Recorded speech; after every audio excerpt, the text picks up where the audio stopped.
Welcome to a new year or an old year, depending on where you are in the cosmos. I'm Richard, Dungeon Master, Snappy Dresser, gains new gray hair every time I mark an assignment, and I am one of the two hosts of Richard and Carl Play Daggerheart. Well, I guess that's my cue to introduce myself as Carl. I mean, you could have I don't not. have the That would have messed with me pretty good.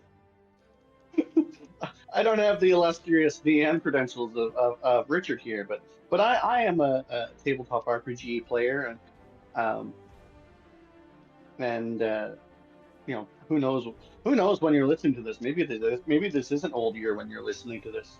You know what's That'd be funny about funny. that? Is it's entirely possible that I could introduce myself as a doctor and be retroactively correct based on how long this stays on the internet. that you could. That would be Although, to be pretty funny. fair, if I went around calling myself a doctor without one in my day to day life, I'd be throat punched by, like, elderly professors.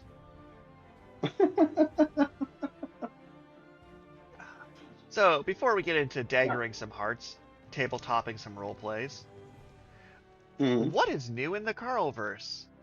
And if you go into mini movie review, I'm going to move you to our other show. You No, have, like, a flack fiction amount of space to talk about movies, but only if you think that'll be no, relevant during the game later somehow. no. I don't think we watched any interesting movies so far this in the past couple of weeks here. Take that, Yeah. Avatar, idiot. Well, you off stream, you and I already talked about Avatar 3 because me and my fiance went to see it on Christmas Day. But that's old news. That's a couple of weeks ago already, as of the recording of this video. What's less old news? Obviously, I said fiance, so I'm getting married. Uh, Oh, is this about to be really tragic in the middle of the stream? Because that would be such a weird move. no, no, no.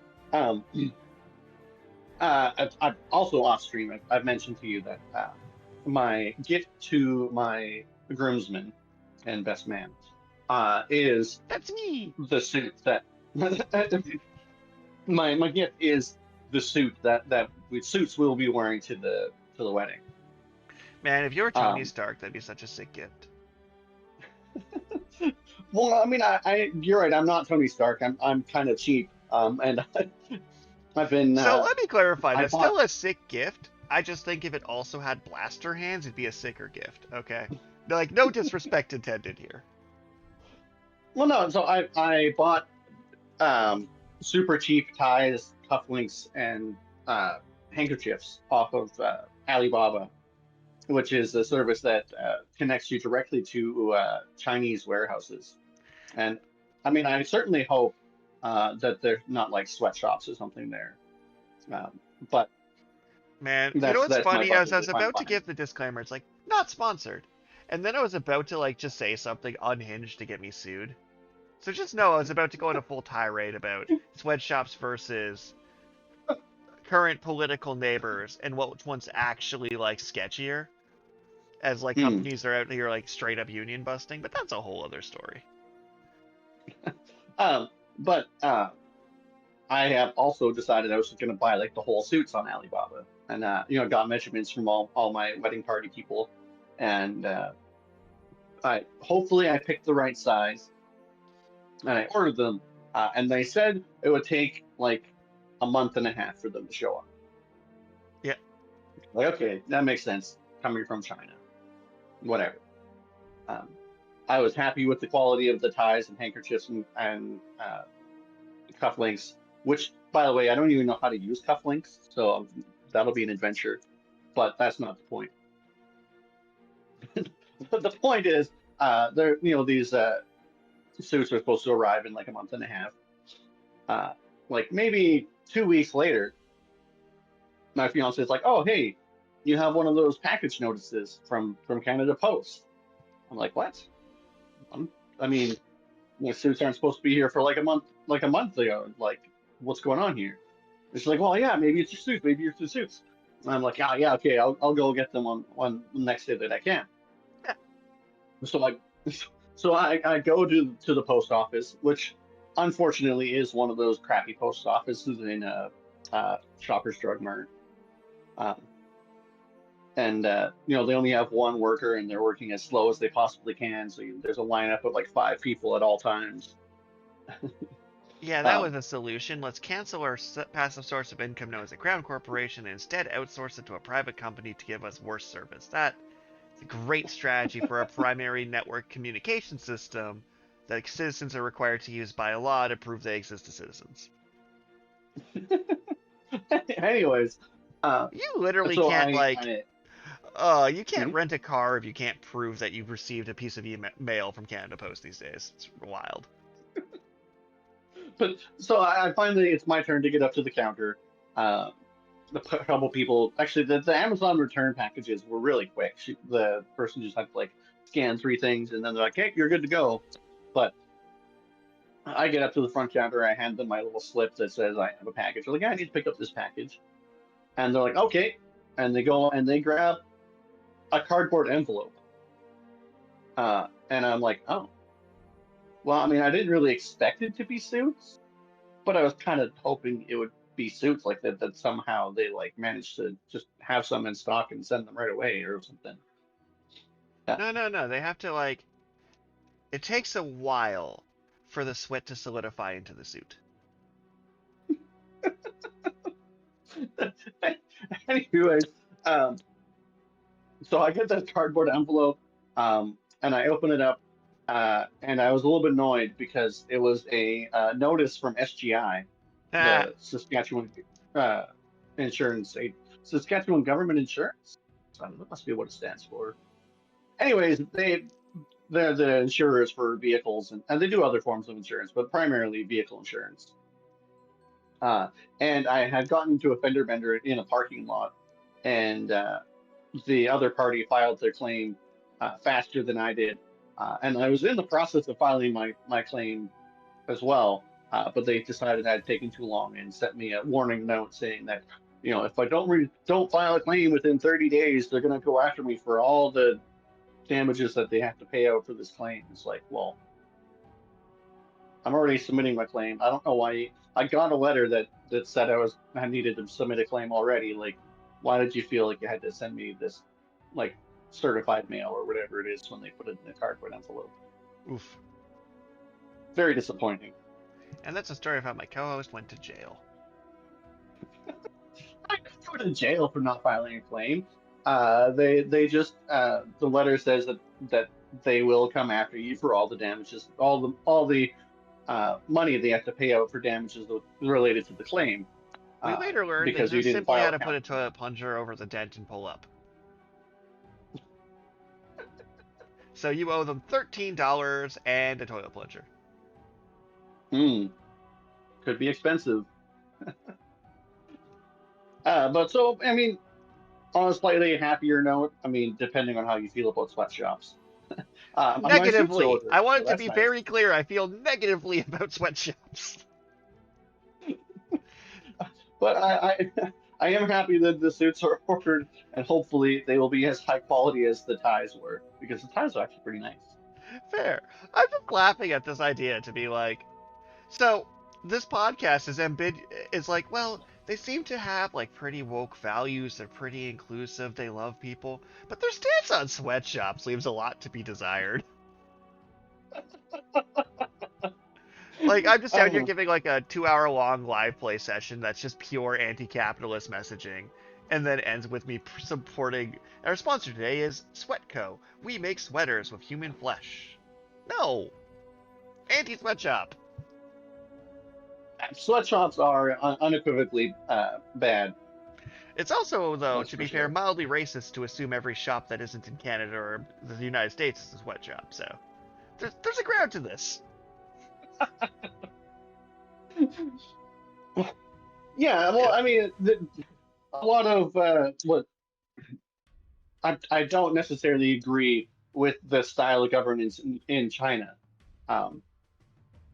but the fact that they don't shift between liberal and conservative every 4 years means that they can actually build long-term plans and have infrastructure that we don't have, which drastically reduces the cost of goods. So it may not, in fact, be a sweatshop. It may just be that China's more efficient because they have a less democratic government. So I kind of enjoy this concept of Schrödinger sweatshop, because it's like, unless we actually research it, we won't know how ethical these suits are. Because right now it could just be, oh, they're employing citizens in skilled labor so they can pay for goods and services. And I'm like, yeah, looking at stagnated wages in North America, we can't really pay for goods and services with a job. So it's like, yeah, until we actually look into the details of where this comes from, and specifically, like, I don't even know for sure that it's coming from China. That might have also been racism. It might be coming from India. It might be coming from Venezuela, for all I know. When I see advertisements for Alibaba, it does specifically say that they connect you to Chinese suppliers. Okay. Traitor. Trying to bring down our country with the red wave. This is satire. Oh yeah, our normal disclaimer. Welcome to Richard and Carl Play Daggerheart. Nothing we say is fact. Don't trust us. Just don't. Or, trust us, but verify on your own, because, don't we trust may in us fact and be verify on your inaccurate. own. Like, we have active vested interests. I'm like, half the point of this podcast is to be like, hey, they liked me enough to download my free character kit on itch.io, woo! And then I'm happy and get a dopamine bite. Like, that's the point of this. Also hanging out, I suppose. But mostly my own dopamine. Okay, so what gave you dopamine this week there, Richard? Oh man, I have such a goated semester, it's not even funny. So, like, pre-stream I was complaining about all my beautiful jobs that people would kill to have, making me have to work slightly hard. But it's like, so, I start up this semester, and not to go into specific details of classes to limit people's ability to spy on me a little bit, not a lot, but a little bit. The first class is on writing creative fiction. I've been in a lot of creative fiction writing classes in my life. That is my degree. That is what I am trained in. So when the prof said the sentence, so if you're writing sci-fi or fantasy, here's some like, oh, we're doing the thing. We're actually going to talk about my genres. It's been 5 years. Other than like one sci-fi elective, people are like literary fiction. It's like, if you're not talking about how the cloud looks like an elephant and the dead skin reminds you of abortions, you're not a real artist. I'm like, make my elf better. And they're like, hey, here's how you can make your elf better. I'm like, yay. So that's just awesome. They're like, yeah, we want an outline of 3 chapters of your book, and every week we're going to do little writing exercises and workshops. Like, that's fun. That's great. Then my second class is video game writing. Okay. So our final project is an itch.io game jam. Nice. But we're all about like these like really like retro style game writing or game making software. So the thing we were playing around with week 1, did you ever play Zork? Doesn't sound familiar. So we were looking into parser games, which are games where you basically have to type in your action and it's completely text-based, like, the room is dark and full of dangers, what would you like to do? And you go, light torch. And it's like, the torch is lit, and you're like, go forward. And then you go forward. So it was like, we were playing with the software that instead of using a programming language, you kind of write it in like a specialized paragraph form, which is still a programming language, but you literally be like, the room is a cave. The cave contains 4 exits, and then the language is smart enough to be like, you're in a cave. I want to go north. That is one of the 4 exits. Okay. So we were playing around with like the concept of how to tell stories this way.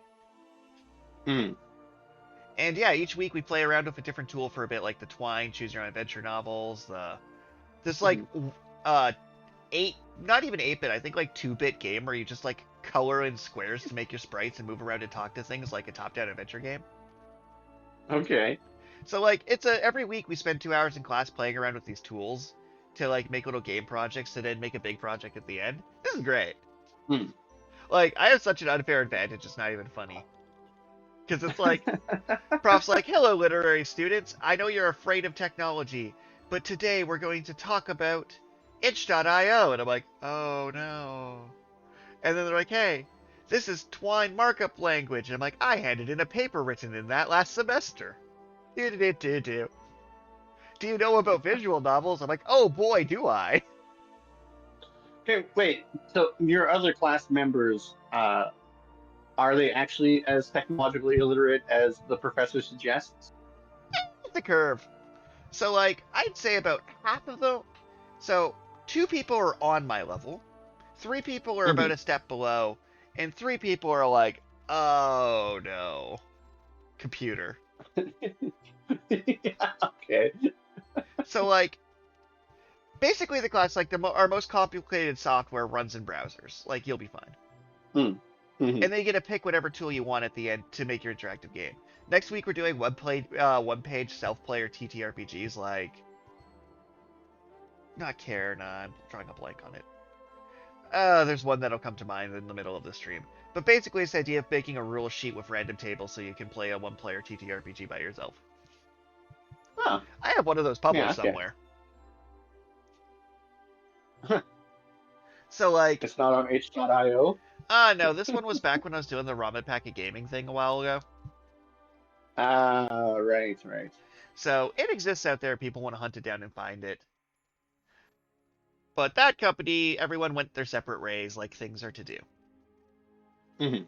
But yeah, so, and then I think my last new with me is I went on a date to a local tea shop that I really love.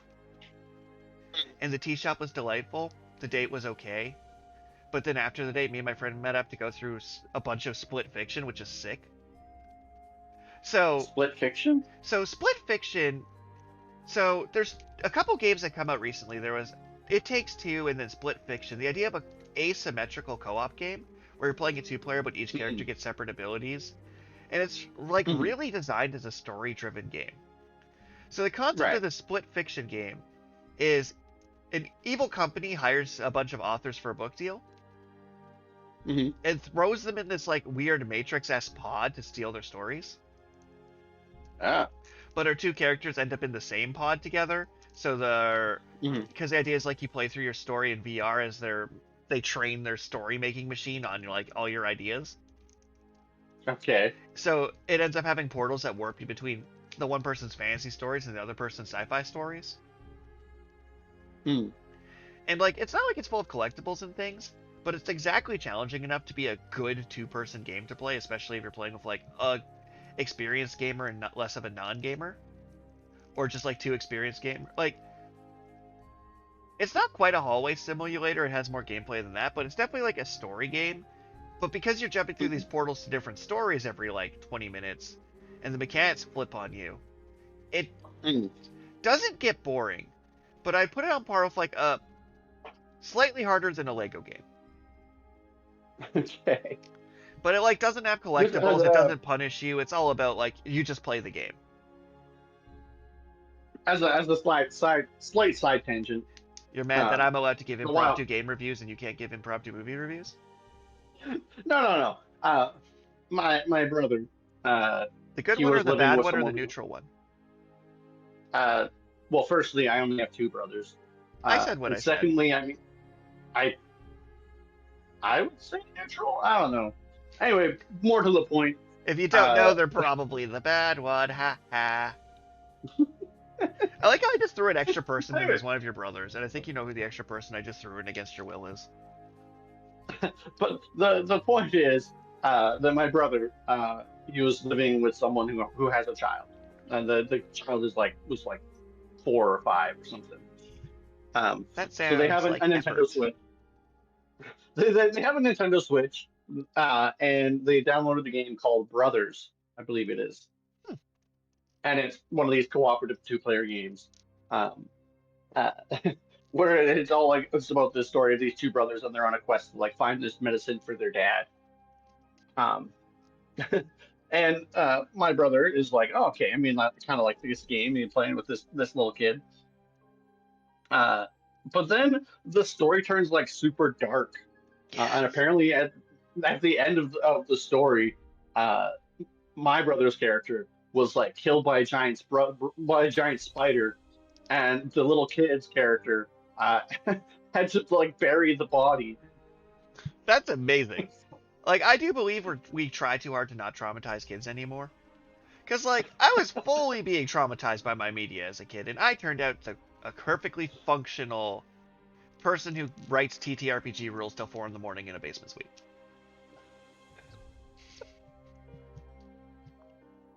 Uh, but Ah. I am serious that kids media definitely used to try harder to traumatize kids. Yeah, now it tries harder to sell stuff to kids. Yeah, because I'm just like, Fern Gully was just telling you that life is miserable. Or like the Land Over Time. Oh, Oh, I was just the thinking first about one that. is so.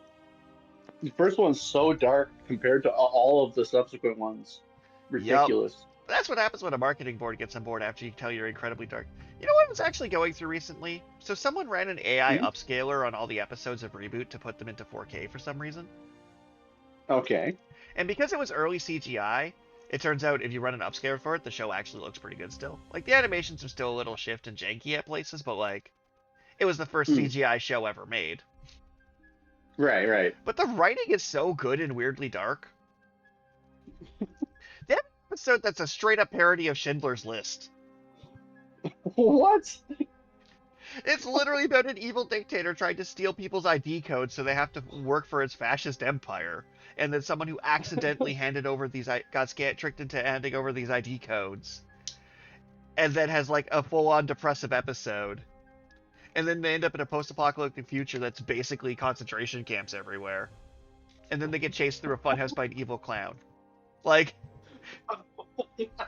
Reboot wasn't pulling any punch. There's literally a scene in Reboot where like the kid's like the main character now because the actual main character got shoved into a demon dimension basically. And at the end of the episode, he just loses the title game in the game over scene.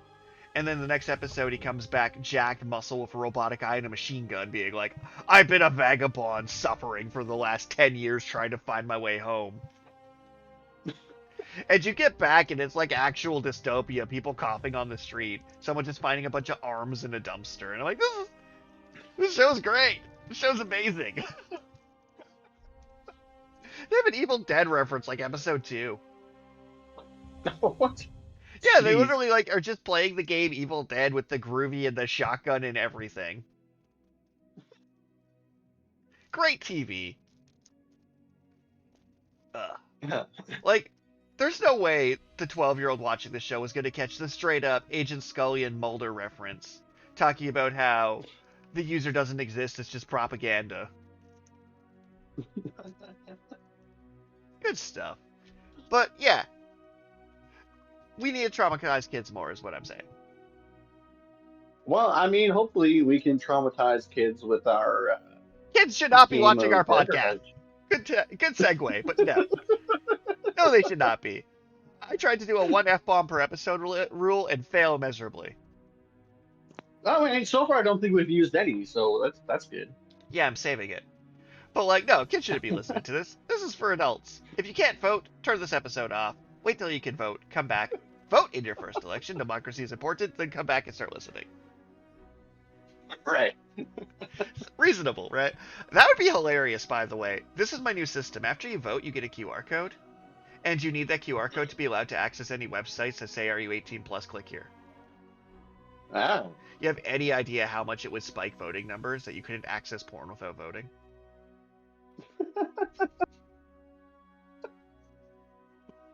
Oh. I'm gonna run on that. It's gonna be wild.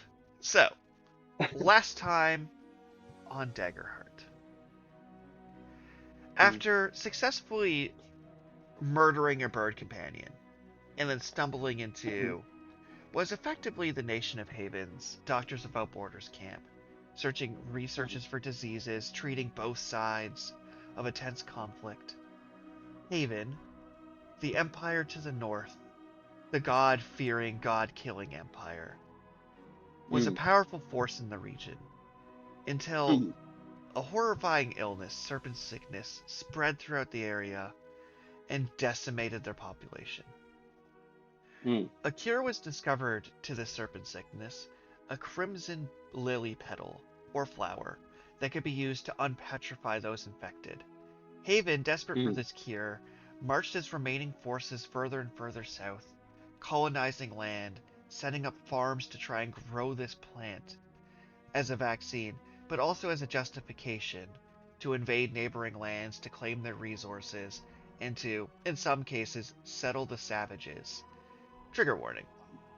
So after, I would say about 5 years ago or so.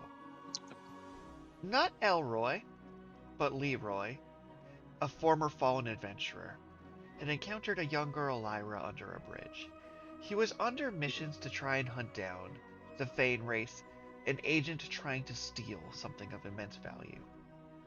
The god of the woods, the owl, whose eye both grows nature and his other eye reaps and sows it, had one of its eyes stolen by Haven to create a never-ending spring in order to facilitate the growth of these plants, the growth of wild, which has resulted in uncontrollable.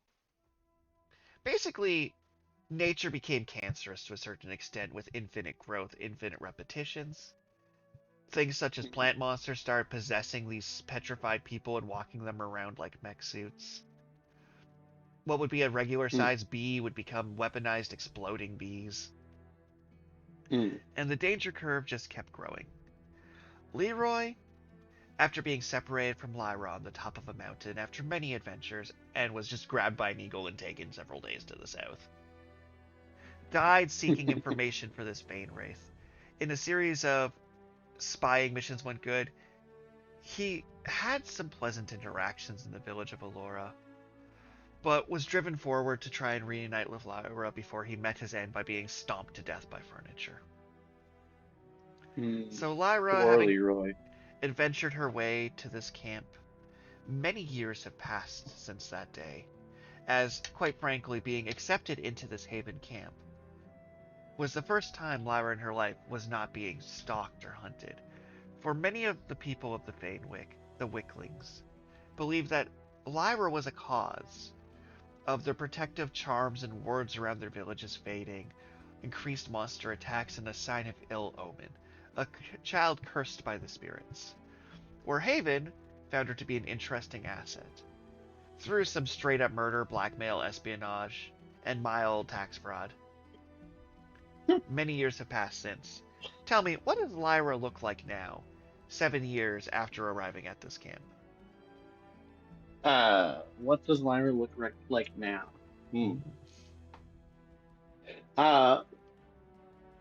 Well, I mean, in terms of race, Lyra appears to mostly be human.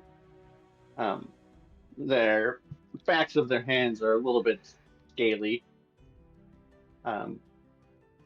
but they have long black hair, and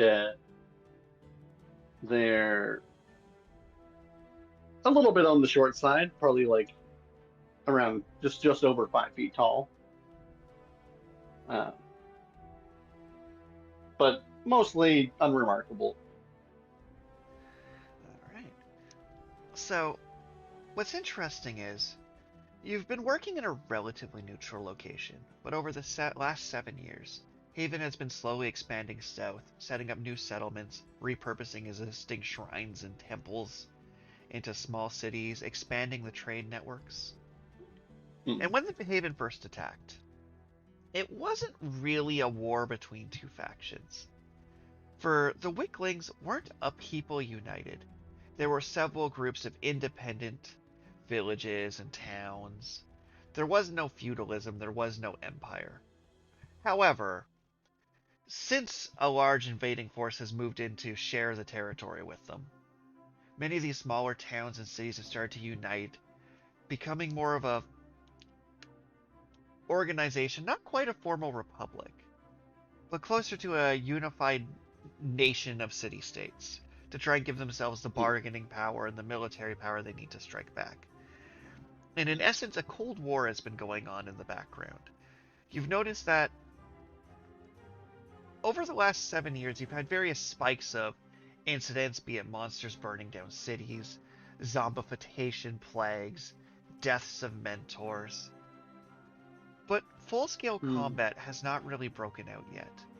But it's almost like the lack of business, the lack of news, the lack of supplies has everyone in the camp on edge. But the thing that makes today the story, what's interesting and something that you have not seen before at this point, as you're beginning your morning, walking across the walls that guard the moonlit bastion into the distance as the sun begins to rise. You see something odd. You see a turtle. A turtle. A turtle. In the distance. So it's assumably a very large turtle. So go ahead and roll a knowledge or instinct check for your first roll of the session.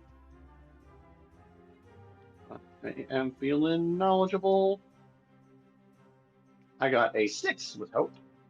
6. It is a very big turtle, and it looks like there's buildings on its back, and it's stomping forward. And around it, you see a lot of people are marching alongside this turtle. Oh dear. Are there any other guards on the walls? Yeah, you see one looking in the other direction, and like, so you know those pretentious people that instead of just sipping coffee like a sane person, you see them like using their like grinder to grind the beans. They have like those beautiful reverse carafes where they're like packing the coffee down to the bottom to put it on top so the water boils up through the coffee grounds.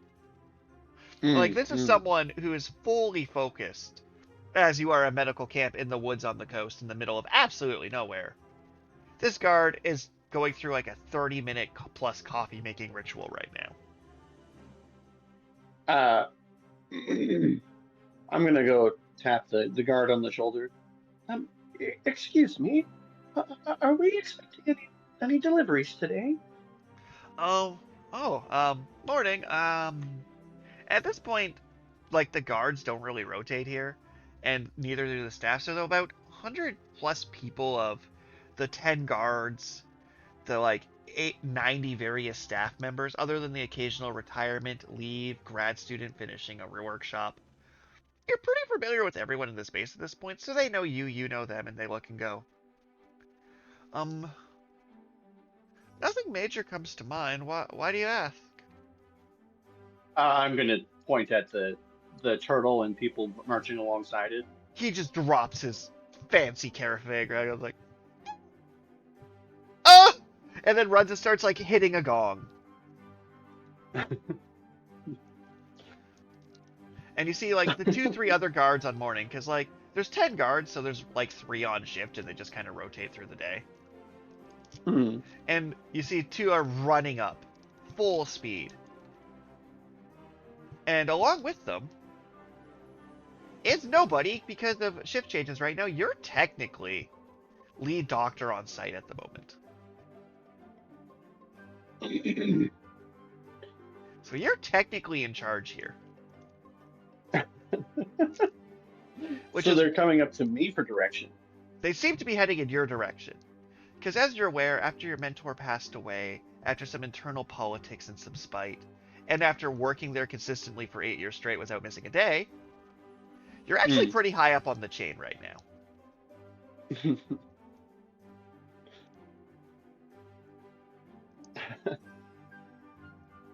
Yeah, it's kind of weird. Well, a lot of your bosses have just a weird habit of turning out to either be traitors or dying in the middle of the night to savage, rock-like, bludgeoning claws tearing through their flesh. It's weird.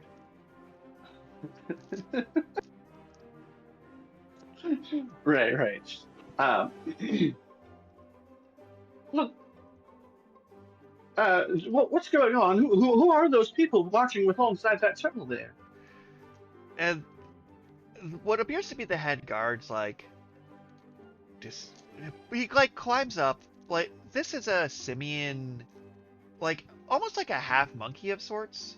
And he basically like climbs up the wall effortlessly, pulls out a spyglass, looks at the distance, and he like whispers over. He's like, they're not friendly. Tell you that for free. I'm guessing. Hopefully, and he just seems to like be stuttering. The implication here being that a large attacking force seems to be heading in your general direction, and the guards, who occasionally like scare away a dragonfly monster, or robbers and occasionally there's been a few times where wicklings had tried to break in through the barrier, steal medical research. You've had a few turncoat doctors as well who have been caught stealing information, stealing virus cultures and sending them back. But as a general rule, no one's actually launched an attack on this bastion in the 8 years you've been here. But just looking at the scattered, even with your own eyesight, you see the mixture of catfolk and dragonborn, humans and elves and dwarves. And it's their uniforms don't all match. Except for all of them seem to have a red banner that seems to be an Ouroboros of 3 raccoons. Okay. But one thing you've noticed is deeply upsetting is as they're marching, it's like the trees and grass in front of them are dying. Oh. And they're just marking what would normally be so part of what makes full-scale war nearly impossible in this area of the world, in this part of the continent, is because of the wither bloom and the infinite growth. Marching a full-scale army through ever-shifting, ever-growing woods with horrifying monsters has been difficult. Small strike teams, elite wizard cabals, what have you, has been reasonable, guerrilla operations of moving a group of 20 people through the woods. Sucks, but is doable. And you've had some trade to the town of Lyra to the south, and that's usually sending 4 people and maybe a cart. And when it comes back, the cart's clearly been rebuilt 3 or 4 times. But a large-scale army walking directly through the woods with a castle in the middle of them, there's probably 100+ people in that cloud of people moving through in an even march. Can I tell how long before they reach the bastion? Normally it would take them about a... You're trying to do some calculations. Roll a knowledge check for me. Knowledge. Feeling knowledgeable. Ooh, 12 with fear. 12 with fear. I'll happily take that fear. So, if you're looking at someone with far eyesight, roughly the horizon,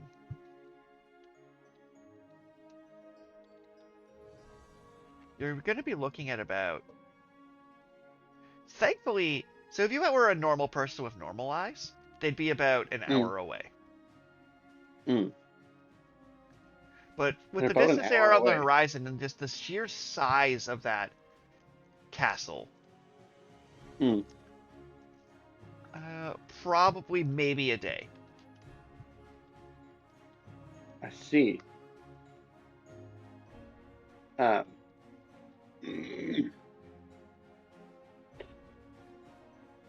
Well, I guess we should probably begin trying to fortify and make sure that the barrier is still fully functioning and ensure that we have all of our equipment is taken care of and maintained before they arrive. I say to the head guard. He puts a hand on his shoulder aye, sounds good.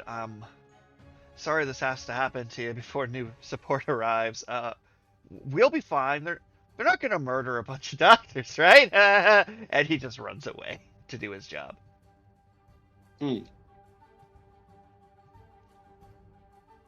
Well, I guess I'm gonna go start checking on. I assume there are specific points that help to maintain the function of the barrier. So the barrier is interesting. The main core of the barrier is the large lighthouse on the coast. And the crystal at the core of the lighthouse. How it works is kind of fascinating. Is around the walls of the base, blue roses and vines have been planted. What the lighthouse effectively does is it doesn't actually shine light. It pulls in cones of light from the stars and the sun in the shape of a beam into it. So every time it does a sweep around, it's actually drawing in magical energy from the light and then feeding that to the vines to create the barrier. Okay. So the barrier is much stronger during the day when it's pulling in more light, and at night the barrier gets substantially weaker, where it's Hmm. powered by moonlight and stars instead. That makes sense. So do the flowers around the base field seem to be healthy? Go ahead and roll a instinct or knowledge check. Let's go with. I'm feeling instinctive. 15 with hope. 15 with hope. They feel good and strong and healthy. Nothing's really been hitting the barrier much lately, although it does give you nerves that the sun will be setting around the time this army arrives. And at this Ooh, point, other guards come out to that's right. correct you, and it's like, um, sir? Yes. So, I was doing some math, I'm the stats guy, yeah. Mm-hmm. And I don't think we have a day.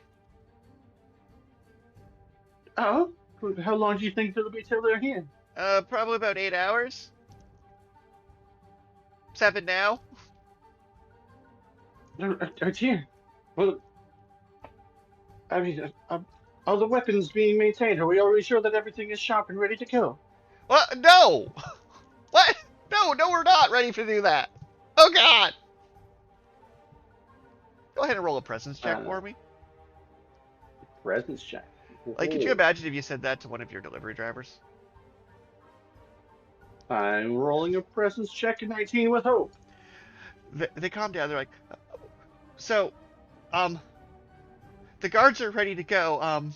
What do you want us to do? Some of us have basic training.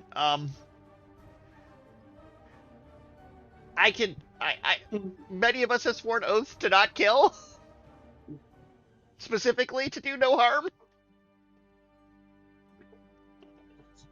Well, we should gather up anyone who's willing to fight, and anyone else should stay in the lighthouse and be on, keep them safe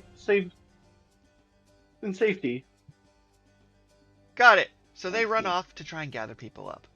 With that roll, it takes about an hour, and you have about Mm. 12. So you have your 10 guards who are prepping, getting prepared, checking the walls, lining up weapons. You have about 12 volunteers. And then the rest of them are all hiding in the lighthouse. Yeah. On these 12 volunteers are some of the sketchiest Mm. co-workers you've ever seen. Mm. There's like a Goliath who's known for not really having bedside manner and snapping shoulders back into place. Mm. There's this one dude that you are certain runs drugs through this place. Like, you are certain they just buy and sell illegal drugs, and their eye is twitching a bit. Mm-hmm. You have a one-legged, 4-foot-tall dragon folk, draconian, Mm-hmm. that seems to have taped medical scalpels to their fingers, and has a massive grin on their Okay. face, and Mm-hmm. a look of pure bloodlust in their eyes. Right. And you see, most of these seem to be, other than the sketchy drug guy, Mm. several of them were veterans that, after taking injury in battle themselves, got retrained and redeployed as medics. So Right. many of them are like injured and weren't able to be in active duty, so they came here instead to serve the Empire. One just seems to be a druggy burnout, and this one guy just seems to be a straight up sociopath. You've done their employee reviews, and their favorite part of surgery is the cutting them open part. Mm. Well, So I described 3 of them. uh, You describe 2 more mm. of these volunteers for me that you would like to be in your squad here. That I would like to be in my squad. Um, one of them is a rat. There's a rat with patchy fur that appears to be wearing a bathrobe. Nice. I see what you did there. And one of them is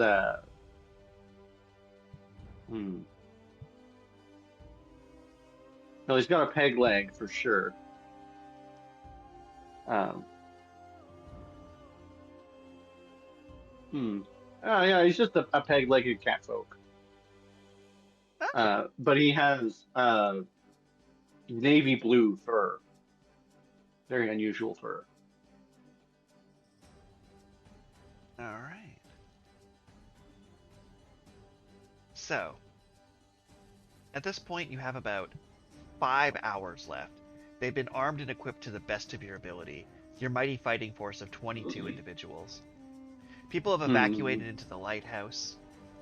All of the labs containing like experimental things have been sort of locked down. And you see this army approaching. Is there any other actions you'd like to take to prepare for this massive scale battle? And remember, right now they outnumber you 10-1 minimum because there's at least 200 people marching.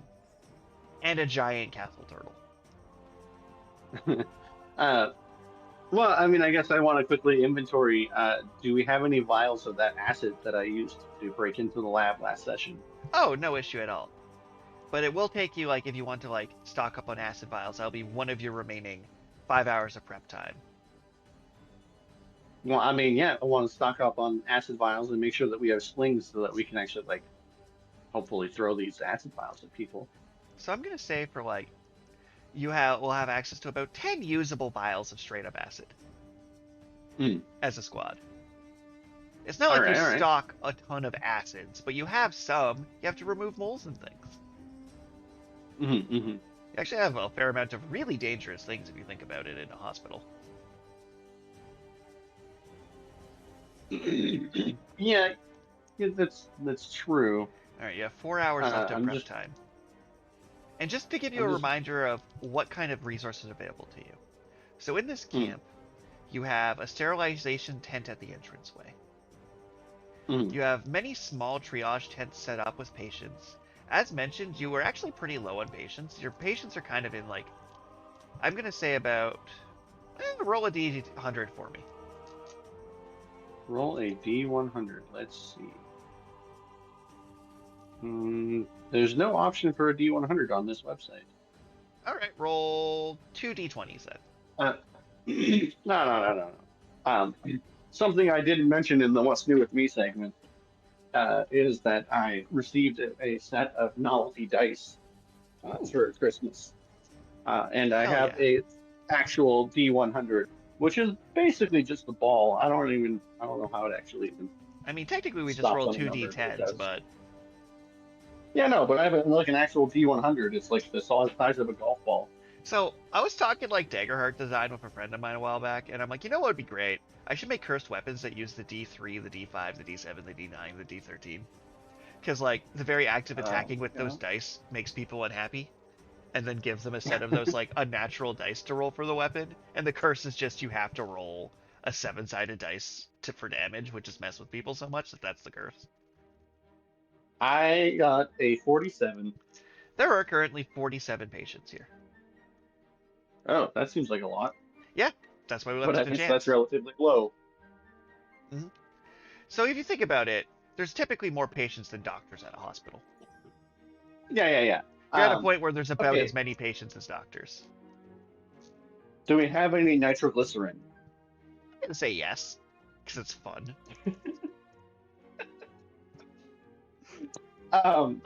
So could I fashion shrapnel grenades by like taking the vials of nitroglycerin and then basically is like gluing scalpels to them?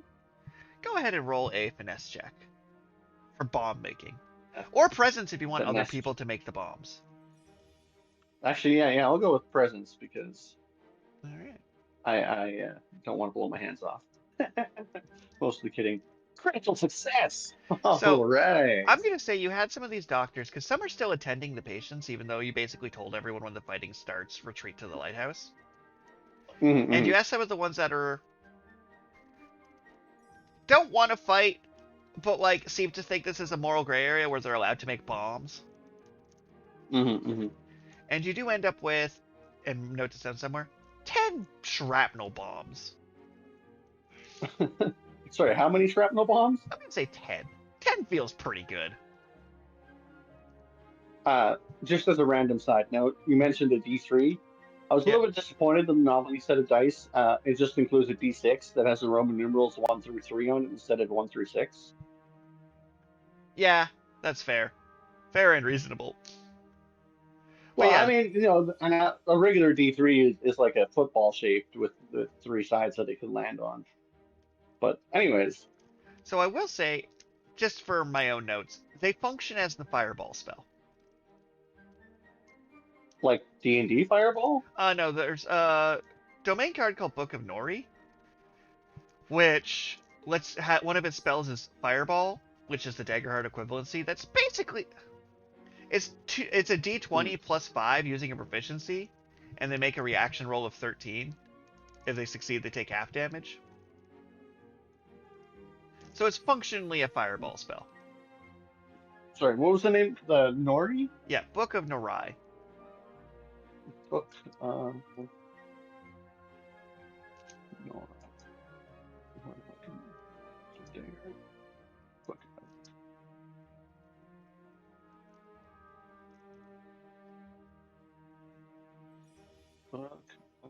All right, let's see.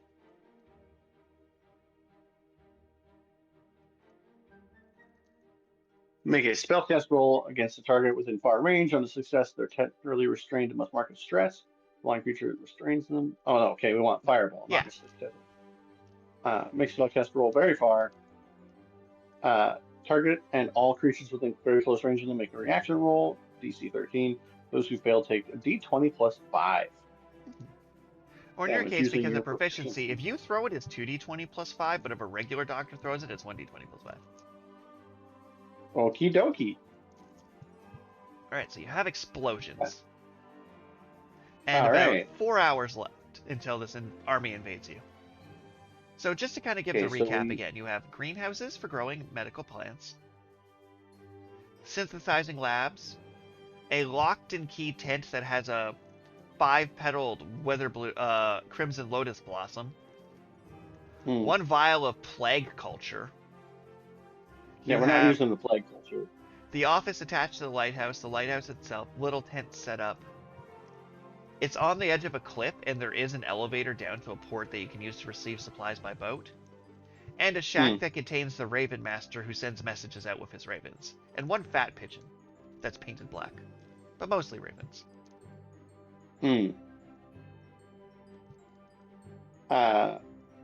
Okay, well, so can we, do we have any poisonous plants that we could fashion into vials of poison that we could either apply to weapons or use as thrown weapons?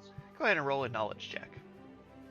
And if you have any experiences that could apply to this, feel free to mark a hope and apply the experience.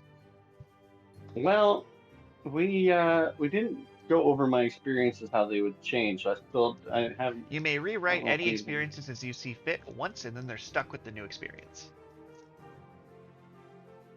Wow. Okay. So I do feel like Doctor would be an easy one you could add here.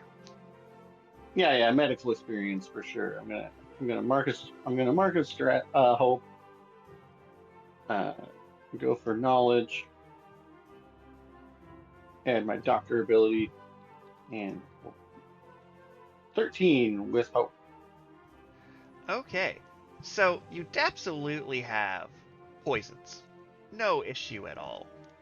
You're a hospital, you're just like, oh yeah, basically, things that real world Carl has taken for your medical problem would absolutely kill real world Richard. You could just die from that. So, the first item go ahead and add, how can I put this? You have effectively an infinite supply of drip fang poison. Drip fang poison. Mm-hmm. So if someone consumes it, they take 8d10 direct magic damage. If you coat a weapon with it, it's like, you don't really have poisons you would coat weapons with, but if you can manage to get this inside somebody. So, for example, if you coat a weapon with it, I'll reduce the damage it does reasonably. If you pour it down someone's throat or like walk up and syringe them with it, it'll probably do full damage. Drip, fang, poison. DRIPFANG. Yeah, I see it. A creature who consumes this takes 8d10 direct magic damage, which means that you can't reduce it with your armor slots. Yes, no? Correct. Okay. All right. So we got poison, we got explosives. The guards are all ready. Also, you can go ahead and add, it isn't listed in Nexus, so you can put it in the notes. You also have gorgon root poison. And what that does... It's not in... Yeah, it's not in it, but... What it does is it gives a -1 penalty to the difficulty of somebody you hit with something with that poison on it. Gorgon root poison. That poison comes off the assassin poisoner subclass. Reduces DC of a monster, a enemy, I guess. By 1? Yep. Alright. You have 3 hours remaining till this army arrives. Alright. I guess we should make sure that our escape route is clear, so I'm gonna send one of the guards to ensure that the harbor is clear and everything is set up and ready to go for us to evacuate if it comes to that. Go ahead and roll a presence check, please. Presence. And Big money. roll. 22 with fear. So, I'm going to happily take the fear. What this roll was to determine is whether or not some of your doctors got spooked, stole boats, and fled. Your leadership has been pretty strong so far. Your boats are there. However, your boats will not fit 90 people. You have 3 boats that fit about 12 people and 1 door that can fit Leonardo DiCaprio and a woman.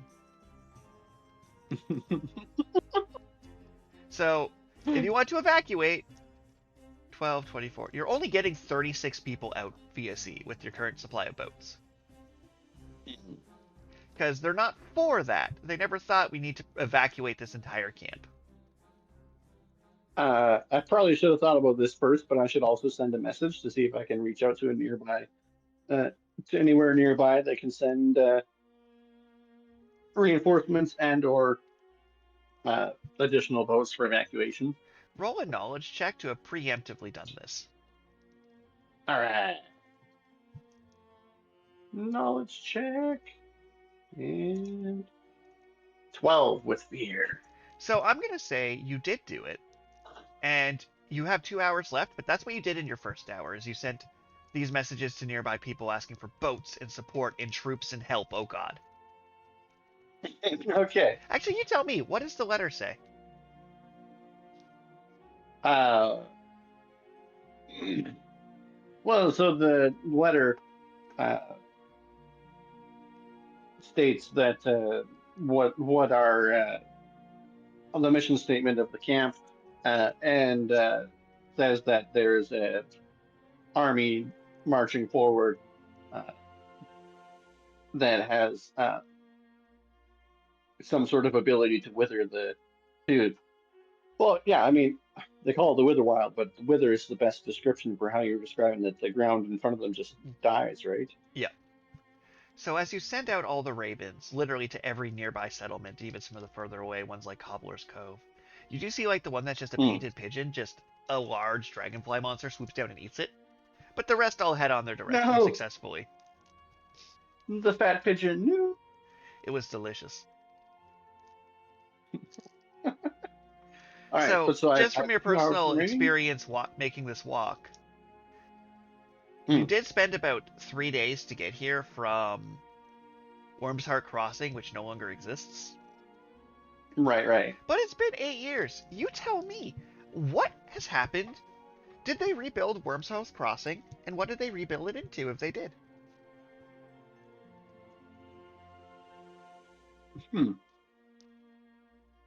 Well, see, the Leroy's escapades made that area uninhabitable, I think, because there's no longer any protection against the elements on the swamp. So I think it would be more likely that they just are building and maintaining some sort of covered walkway that goes across the swamp. Okay, so they've replaced it with a bridge. Basically, yeah. Excellent. Good to know, noting that down. So you have 2 hours left. At this point, no one's fired a shot at you. But within 2 hours, it's not that they'll be at your front door. Within 2 hours, they'll have moved from very far range, you can see them, to far range where things can start shooting at each other. What would you like to do for your last 2 hours alive?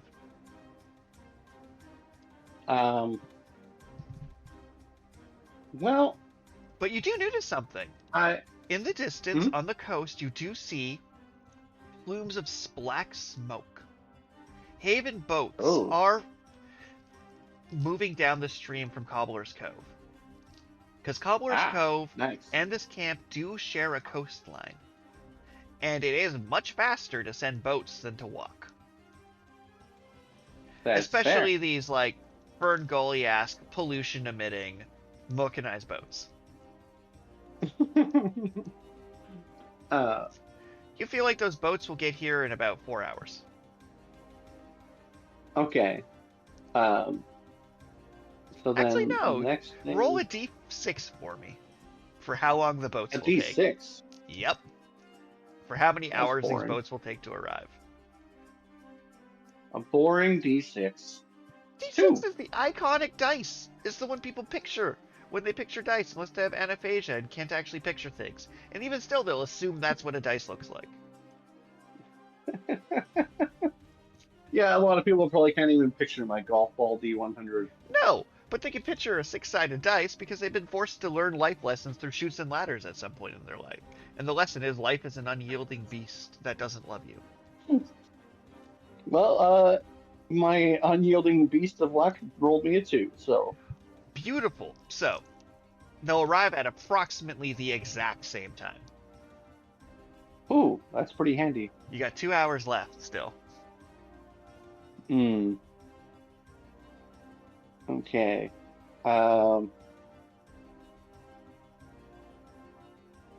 So...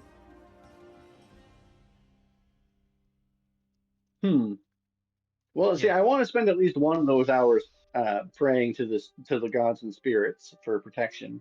Go ahead and roll a presence check for me. Presence of 18 with hope.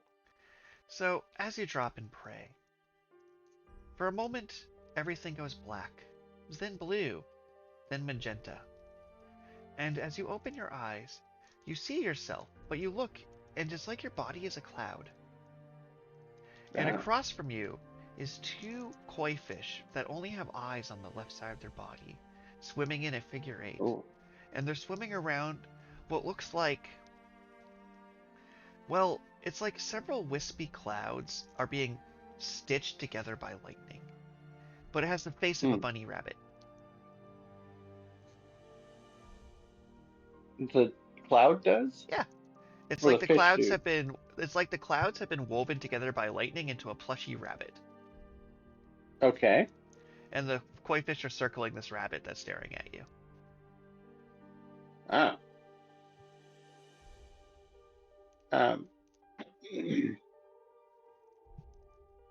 Do I recognize this deity?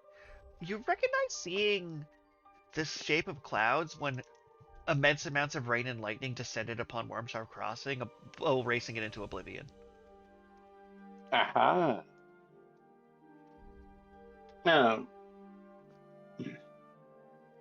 The big thing that comes to mind is you remember seeing a fairy with its eyes and mouth sewn shut. And similar stitching motifs seem to be in this cloud, but in a more pleasant, optimistic way, as its mouth is stitched into a smile with braided lightning. I mean, that's only slightly more pleasant. That's very creepy. Good. Like we said, we need to traumatize the children.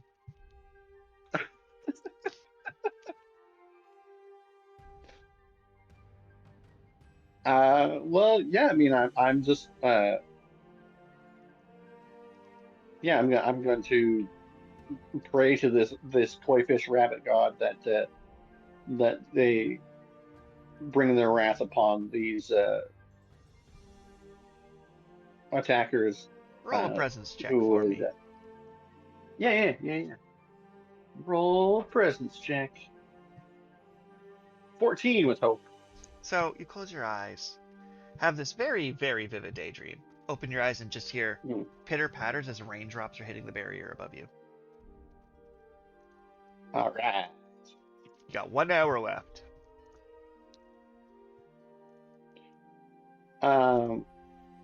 Crackle as a bolt of lightning goes in the distance. Storms are brewing. Well, let's see.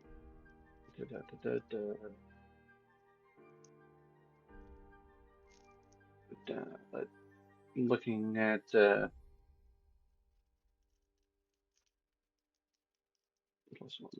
weapon. I'm looking to see if I have any.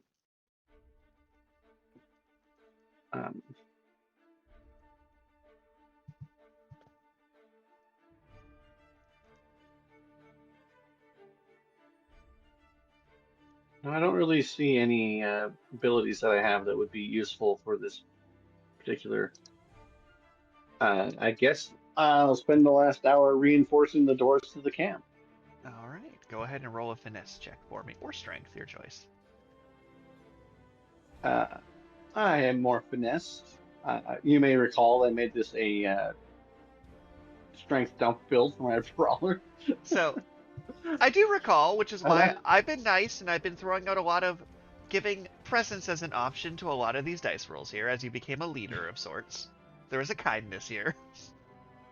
It turns out going to 8 years of med school did not make you more jacked. That makes sense. I am not more jacked than when I before I went back to school. But yeah, I rolled a 20 with hope.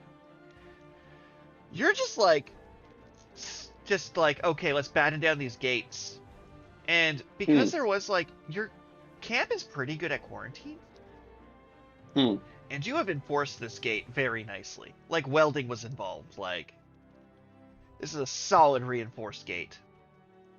And you've also, like, effectively put, like, a magical fertilizer on all of the plants to strengthen the barrier as much as you reasonably can. My question for you is, do you have the barrier surrounding the entire camp? Or do you have it open where the gate is?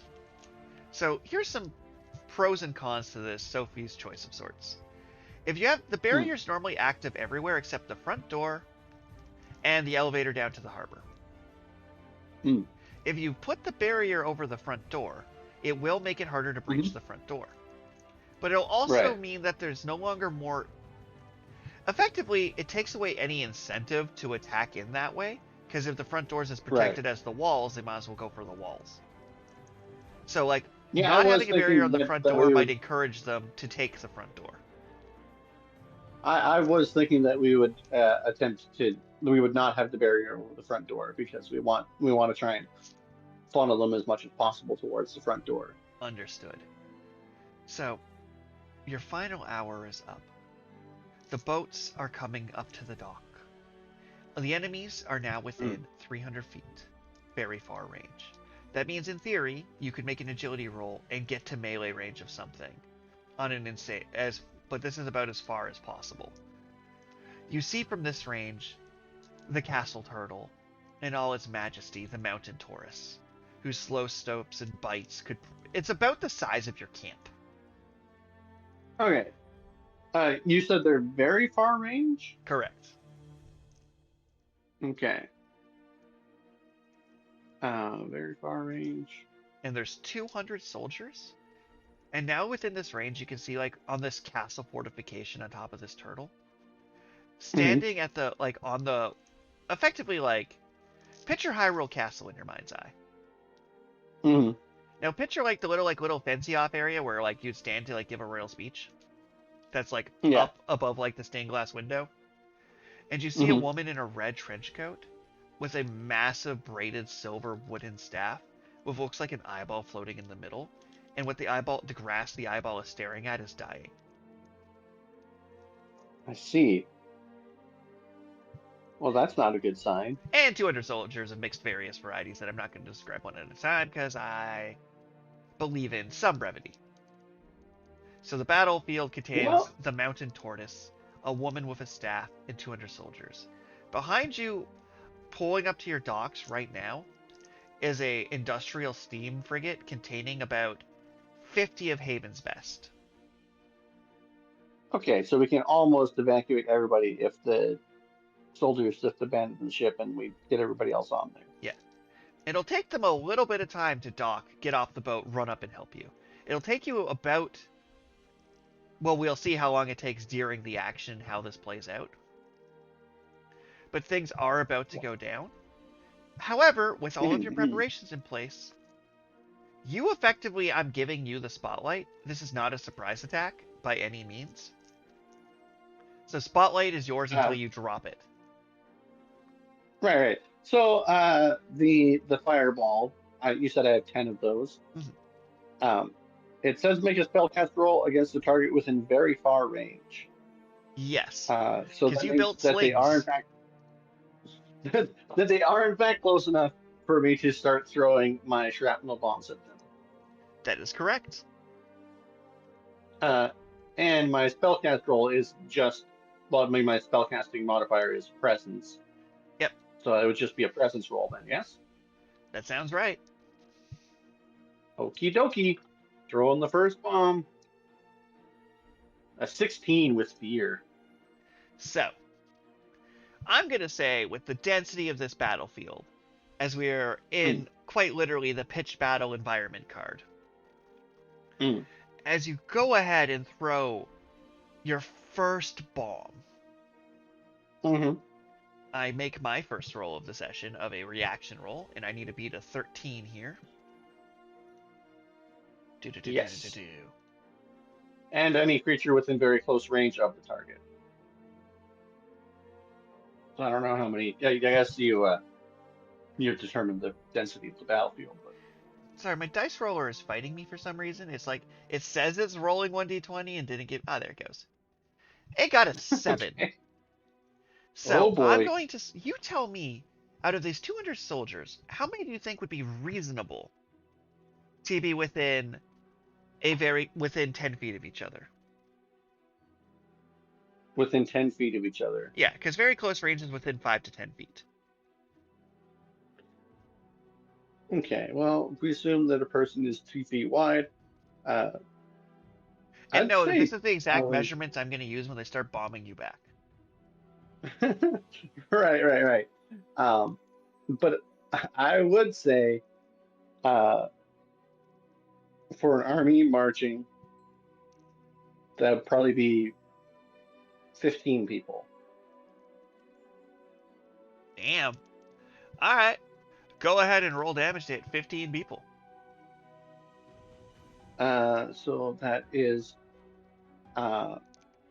my proficiency of 2 times 2d20 plus the 5, right? Yep.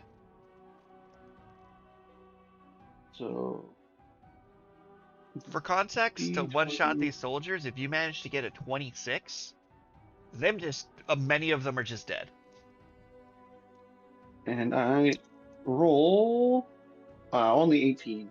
18. So that was enough to hit the severe threshold of the elite soldiers. So, boom! Some of them are rattled. Some of them are shaking a bit. One of them didn't move an inch. But out of these 15 soldiers, there's 15 injured soldiers. As the battlefield begins to intensify, chaos begins as you fired the first shot. You just stood above the gate where the barrier was down and just lobbed a grenade as far as you could. with a slingshot. With a slingshot. Turn order goes back to me. Right, because I rolled with fear. So the first thing I'm going to do is the mage. Is gonna see an explosion came from this camp.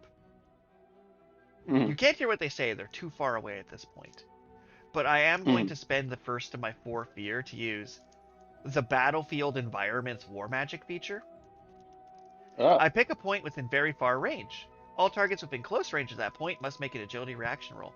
How many people are within close range of you? Well, I mean, we're spread out along the wall. So I would say there's 2 people within close range of me, because that's within 10 feet, is that right? Yep. Alright, make an agility reaction roll for yourself and the 2 people. Agility reaction roll for me. 22 with hope. 22. So, Guard number 1, 12. And for guard number 2, 8. okay. I guess the hope and fear don't matter, you said, right? Because it's a reaction roll. Yeah. So. Okay, so yeah, I got a 22, the guards got 12 and 8 respectively. I see. So how this plays out is there is no half damage on a success, you just dodged. So you see this mage on top of the turtle raise their staff, and you see what looks like... Remember when Kefka had a laser like go across the continent and just... Okay. So as this laser just cuts across the gate, you do like an arms cross backwards vampire jump down off the wall. Uh-huh. And your 2 guards just explode. Oh my. They took... I rolled really well. They took 36 magic damage, and each marked a stress. Oof. So you just saw, like... So when this wave of magic hit them, you watched their skin, their bodies instantly age. And you just watched them rot and decay from this. But what's concerning is around the point that was hit, some of the flowers on the wall have also started to rot and decay as the bubble wiggles a bit. Oh dear, that's not good. But Spotlight goes back to you, because I want to keep some of this fear for blasting. Well, I mean, have they moved any closer? 20 troops left. But have they moved any closer? Yes, so at this point, the entire army has moved from very far range into far range. Okay. So I have deft maneuvers. Once per rest, I may mark a stress to sprint anywhere within far range without making an agility roll. If I end this movement within melee range of an adversary and immediately make an attack against them, I gain a +1 bonus to the attack roll. Okay. So I'm going to mark stress. I mean, I'm going to tell the guards to keep lobbing bombs while I run up and begin punching people. Okay. So are you so you're just going to run into the cloud of people? Well, I mean, I think I'm going to start by running into the cloud where I actually hit people, because they seem like they might actually go down fairly quickly and leave me some space to breathe. Okay, so you threw a grenade. They fired like a battlefield spell at your base, and you jumped off the wall, did a 3-point landing, ran full speed towards an invading army of 200 people in a castle turtle and at least 1 mage, and started throwing hands. Yeah, that's my terrible plan. Damn, while cool. hopefully the guards gain a hope. While hopefully the guards are throwing their own, throwing the rest of the grenades. Damn, that's cool. All right, go ahead and freely make your attack against the 12. For context, now that you're close, in this group of 12, there are 4 that look like just regular armored squires or experienced commoners that are considered elite soldiers. There's about 4 conscripts that are just shittier people. Actually, wait. So in the 12 that you hit with the bomb, I'm going to say 2 are dead. Yeah. They were just conscripts. The Okay. elite soldiers are looking pretty injured. The archers are looking extremely injured and confused. So, for the sake of just some abstraction, picture there being 3 armored soldiers, 3 archers, and 1 like spellblade looking guy, and 1 cloud sword looking guy. So 3 normal dudes, 3 archers, 1 cloud, and 1 wizard sword guy. I'm gonna go and punch the wizard sword guy in the face. Alright, go ahead and make your attack. You know what's crazy is the wizard sword guy took 4 points of damage from that grenade because he doesn't have a ton of HP thresholds. But just had more HP and lived. I roll my attack. And roll 15 with hope. 15 is what you needed. You needed 14 technically. I probably shouldn't tell you these things. All right, so then I can roll for damage. Yep. 2d10 plus 2d6. Wow. Roll. That is 20 damage. 20 damage. So, you just walked up to this mate. So, just to play the scene, you fling a bomb. A spell shoots towards your base. You jump down off the wall. I'm changing it now that you kind of did like the swimmer dive off thing where you like kicked off the wall for momentum. Did a shoulder roll, ran up, and then like Bruce Lee 1-inch punched this first guy in the throat before they could cast a spell, and his neck just goes limp. So now, as I pull up my notepad to keep track of this, because in my brain this was going to be cinematic rather than like an actual battle, even though I had everything prepared. There is 198 enemies left. 197. 197 enemies left as that Spellblade's neck snaps. And you rolled with hope, right? Yes. You may go again. Well, okay, so are my guards, are they starting to sling bombs? So how am I going to mechanically work this? Instead of taking 200 turns, your 22 guards will negate 22 of my troops. So them throwing bombs and living their lives means that 20 people on this roster will be unable to do anything because they're busy dealing with explosions and guards. Okay. And you do have, I believe I said 80 reinforcements on the boat. Right. So you can assume that your 20 guards and your 80 reinforcements will effectively keep about 100 people in this fight busy. That's kind of how we're going to do that. Is if you weren't here, they would just 1-for-1 kill each other for the sake of convenience.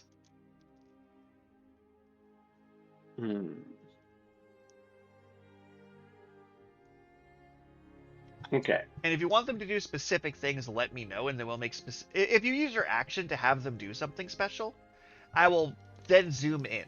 So assume that they're fighting off through crossbows and bombs and things normally, but if you say, I would like to specifically have this guy throw a bomb at my location, then we'll use the specific fireball mechanics. Does that make sense? Is that 100 units are considered engaged, but if you tell them to do something, they work on a more granular level. No, yeah, I just want them to throw bombs and I mean, I don't know.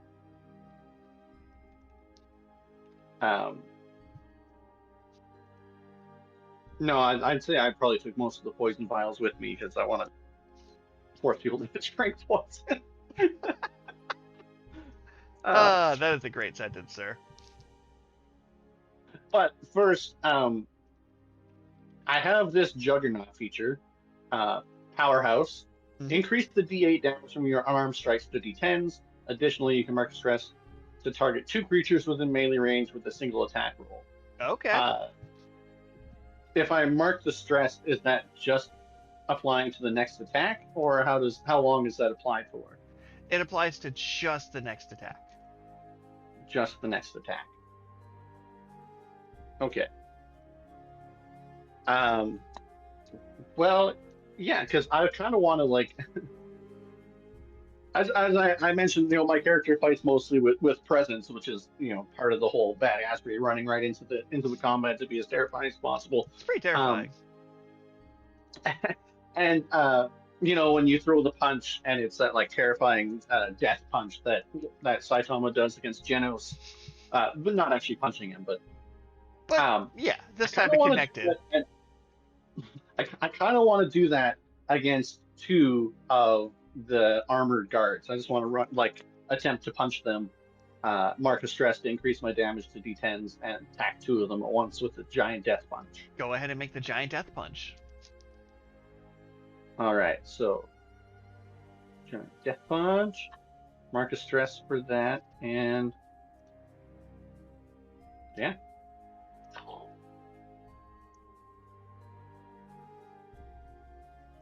Oh no, okay, so the D10s is a permanent thing, but the mark of stress is to do the Yes. target two people. Gotcha. Yes. Anyways, all right, roll. Ooh, a 22 with hope. 22 will hit. Go ahead and roll damage on these already somewhat singed elite soldiers. Yeah, okay. Well, I'll roll for damage. Okay, wait. So when do I have to, after making a damage roll, I have to mark a stress to do a combo. Okay. But let's start with our damage roll.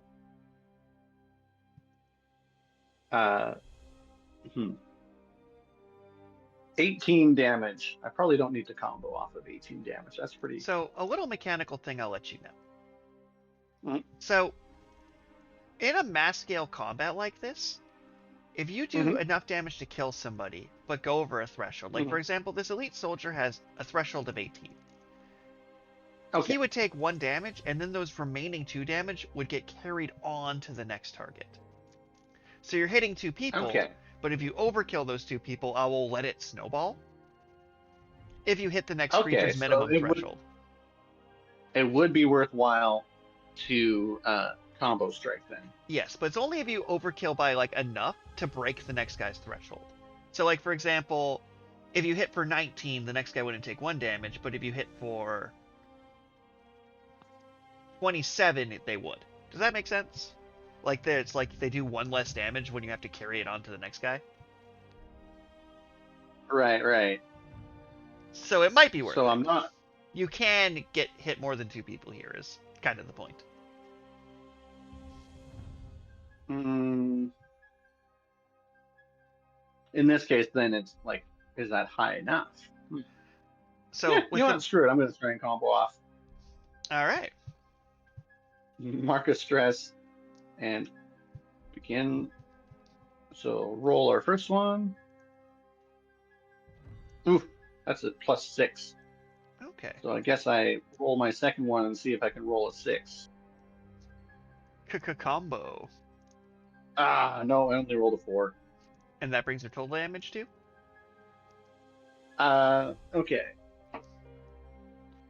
Continue rolling until the latest combo die roll is less than the amount that preceded it. So that brings my damage to 28. So as you go and do the death punch, you throw a punch to these 2 people. Your fist actually pulls a Luffy and like grows in actual physical size. And you punch these 2 people so hard that they tumble and kill a third one. Nice. So you're currently sitting at 194 soldiers left to kill. And the guards around you are looking like... Because there's a couple more here that are still pretty injured, like the guy with the cloud sword and 1 other soldier. And the fully armed soldiers are like starting to turn around and look and like move their eyes away from the the place they were going to invade. And the mage looks down towards your general direction. I'm going to spend a fear to activate Raise and Pillage. So, okay. At this point, several of the frontline guards that like aren't within range, that couldn't really get to you because there's too many people around you, just start running towards the castle. And you see like there's like 10 guys with like a literal battering ram trying to smash through the front gates. And a few of them start whipping grenades typing devices at it.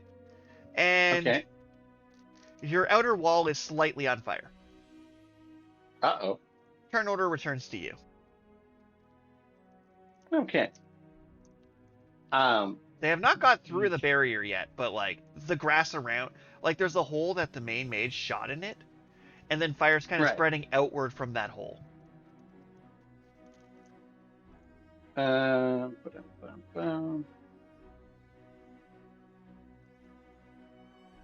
Ba-dum-bum-bum. Ba-dum-ba-dum-ba-dum. And the passive ability Adrift on a Sea of Steel has triggered in. Versing during a battlefield during active combat is extremely dangerous.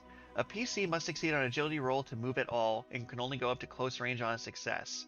If an adversary is within melee range of them, they must mark a stress and make an agility roll to move. There's so many enemies around you right now, your movement has been drastically closed off. Right. So to move, you have to mark a stress and make an agility roll if you want to get out of the melee. And Right. you'd have issues telling the difference between friend or foe, except no one else is here in this battle yet. Right. You're kind of making Lu Bu look like a punk right now. I am just gonna. So you said that the cloud sword looking guy is pretty injured looking? Yeah, so the only two that have injuries from your initial bomb are there's 2 archers, a guy with a cloud sword. Yeah, 2 archers, a guy with a cloud sword are the only ones that are still injured. You killed all the normal guards already. I'm gonna punch the guy with the cloud sword. Alright, go ahead and make your attack. Roll for attack. Let's see if I can keep this going. 18 with hope. 18 with hope. So, go ahead and roll damage. Roll damage. I rolled 26 damage. Oh, damn. That was... Are you going to do anything else? Are you happy with 26? I'm happy with 26. So, after you death punch 2 of them, you go around, heal first, and do a spin kick towards this weapon master. You clock them in the side of the jaw. Their jaw goes almost parallel to their shoulder. They're looking pretty rough. Was that with hope or with fear? Oh, that was with hope. I'm going to spend a fear to interject here. Okay. I'm going to use its adrenaline burst action that once per speeding I can spend a fear to clear 2 HP as he snaps his neck back into place. Oh dear. And then I'm going to use his goading strike on you. Oh? As I roll. Oh, it's disappointing. Does a 3 hit you? A 3 does not hit. I rolled a 1. So, he goes to, like, swing at you. But, like, he takes one step with his giant sword and starts to wobble, becoming apparent that he is suffering from a concussion. Yeah, I mean, I am definitely just gonna, just kick him in the jaw again. Alright, go ahead and make your attack. Let's see if I can keep this going. Apparently. Wow. 22 with hope. 22 with hope will hit. And that's another 27 damage. So, wow. 27 damage will put him in close range to death. Hmm. But it won't quite get him across the line thanks to the power of an adrenaline burst.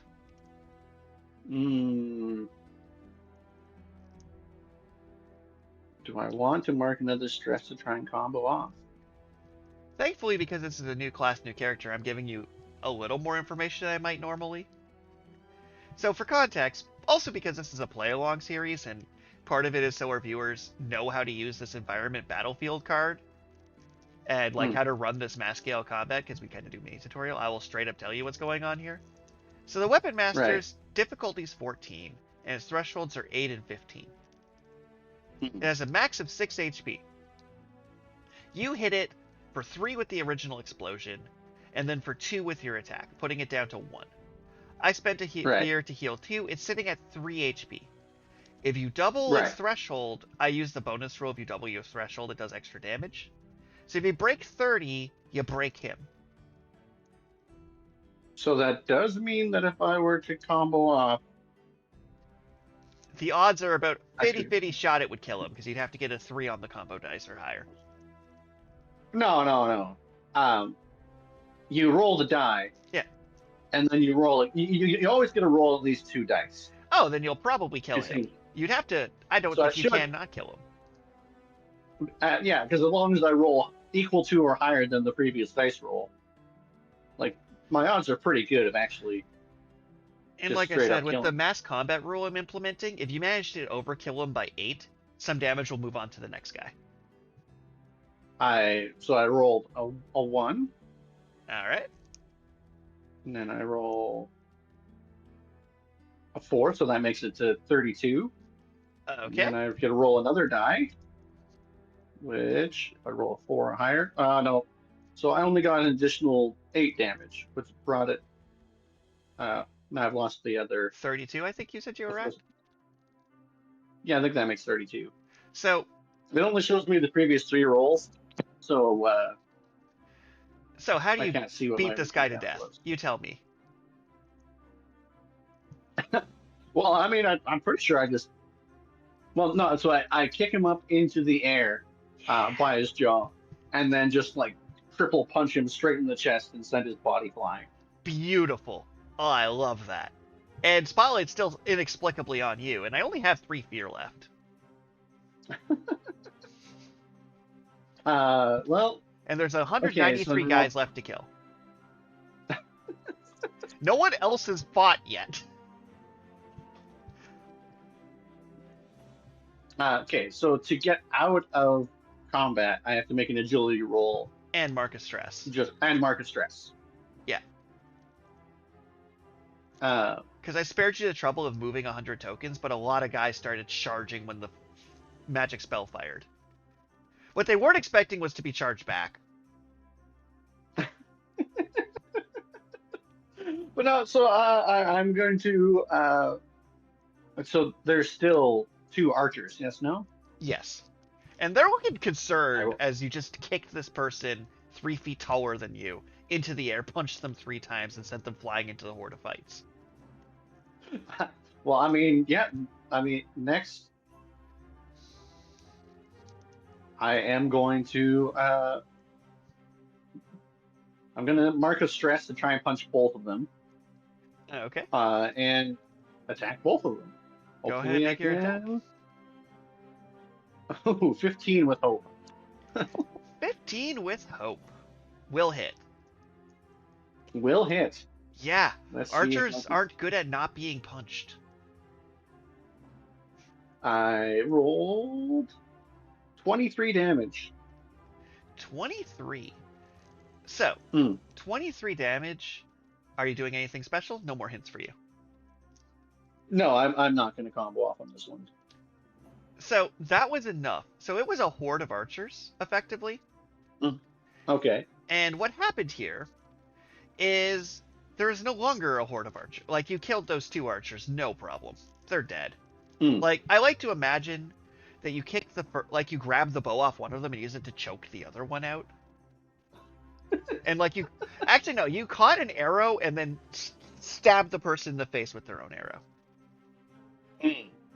So I like that. now there's a little bit of breathing room around you. The 10 guys that originally swarmed you there's no longer anyone in melee range with you, but there are people in close range. And you're looking at 191 targets left. But no one's injured anymore. Right.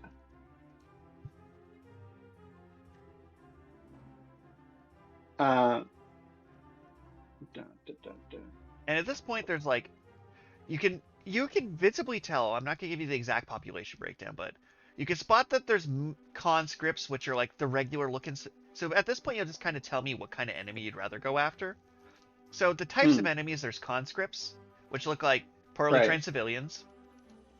There's elite soldiers that look like they're trying to get looking to advance in promotions. There's archers. Right. There's weapon masters that have large swords. There's spell blades that look like they lead squadrons of 10, so there's probably only 9 of those left. There's harriers, little guys with javelins. Yeah. And there's actual knights on horseback. About 10 of those scattered across. And by horseback, I mean one's on a hippo bear, one's on a hippogriff, like various animals. Right, and then the giant fucking turtle with the castle on its back. Well, I'm not going to fight the turtle without some sort of siege weapon. Um, but I am going to run up to one of the elite guards and attempt to pry open their helmet and force a vial of poison down their throat. You know, it's not even going to be a strength. I'm going to let you use pure charisma for this. So go ahead and roll a presence check to pry open their mouth and pour poison down their throat. So funny. 13 with hope. Do you have an experience you'd like to pitch towards this? Because you need a 15. Okay. So my one experience is doctor. I feel like your other one might be serial killer. Well, you're not a serial killer. But like, at the backstory you sent me, you've definitely murdered people. It might just be murderer. Murderous intent. Yeah, okay. So, yeah, I like that. Murderous intent as an experience. There's that. Okay, so murderous intent. I'm going to add the +2 to make it the 15. All right, go ahead and roll damage for your poison. Which, like, the poison. This poison, by the way, is like a chemotherapy drug. Like, that's just mean. 8d10. Yeah, you're pouring down something that you pulled out of a cabinet in a hospital, 5, used for medical purposes. 7, 8. 8d10 direct magic damage. That's 49 direct magic damage. You tell me what was in this vial, because they're dead. They're absolutely dead. Their threshold was 18. So, like, you doubled it to 36. And 46. Yeah, it's rough. What was in the vial of poison? I mean, it just. I think it just causes their whole body to liquefy in the armor, and the armor just collapses. Oh. Oh. You're like, here, drink this tasty beryllium shot with some uranium in it for good measure. Like, oh. I'm gonna mark a stress on the soldier next to him. And Spotlight is still inexplicably yours. Well, I mean, down to 190 guards. I'm just going to I'm going to take the helmet that I ripped off the other guy and use it to punch the guy next to him that marked distress. Nice.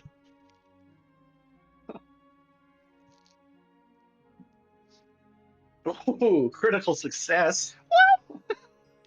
Go ahead and clear a stress and gain a hope. Clear a stress and gain a hope. All right. Is the novelty of these novelty dice that you cheat?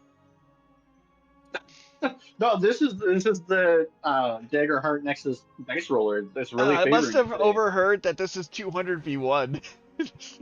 Also, you prayed, and it seems to be the god hasn't even done anything yet. I have a counter going. Okay, on a critical success, what happens to my damage roll? You do the maximum damage plus the roll. The maximum damage plus. Oh man, this guy's exploding, man. Yeah, so 22 damage plus 32, so that would be 54 damage. All right, let me see how many people die. So he has 4 hit points, and to knock all 4, you would have had to do 36 damage. Mm-hmm. And you said you did how much? 54. So you hit this guy with a helmet, like you put the helmet around your fist, punch into this guy's helmet. You get the other guy's helmet so hard that it breaks into shrapnel that stabs the guy behind him from skull shrapnel. Gross. 189 guys left. The next one has marked a hit point. It wasn't quite like enough to like do more than one extra carryover damage, but it was enough to like, Mm. oh Mm. no. You hit for the 4 hit points you Uh, needed for sure.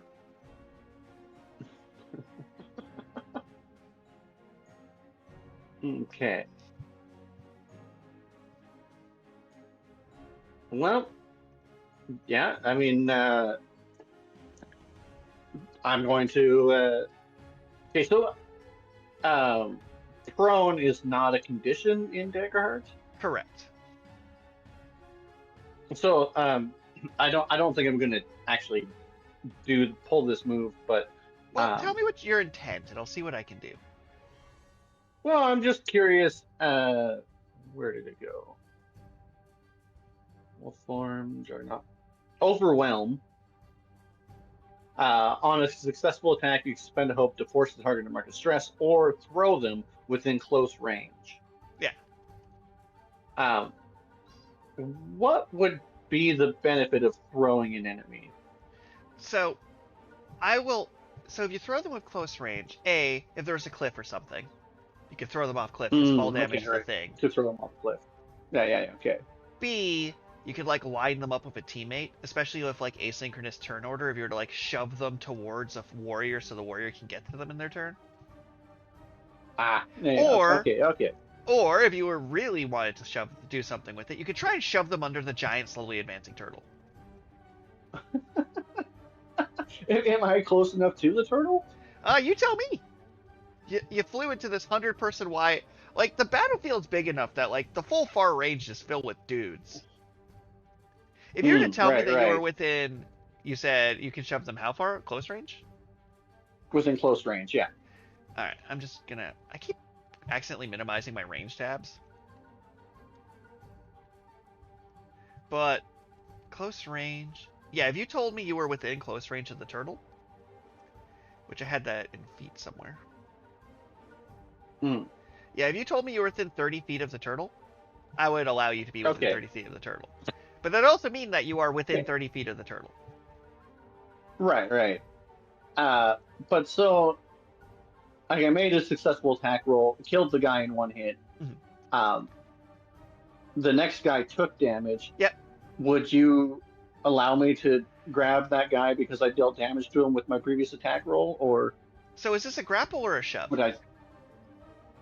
It just says on a successful attack you can spend a hope to throw them within close range. I will absolutely let him be I'll let him be pool ball launched. All right, I'm going to spend the hope to throw him into the giant turtle. Okay, so as you throw him into the giant turtle, go ahead and roll 4d12. 4d12. All right. 1, 2, 3, 4. Roll.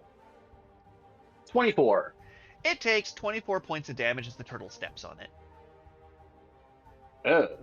You get stepped on pretty good then. That's yeah, rough. He dead. Okay, and Spotlight is still yours. You have taken a decent chunk out of this army, I'm being honest. So 188 left? Yep. And a turtle, and a mage on top of the turtle. Yeah, I keep waiting for the mage to try and shoot me with that death beam again, but... So do I, but I can't. Because games have rules. Okay. Well, I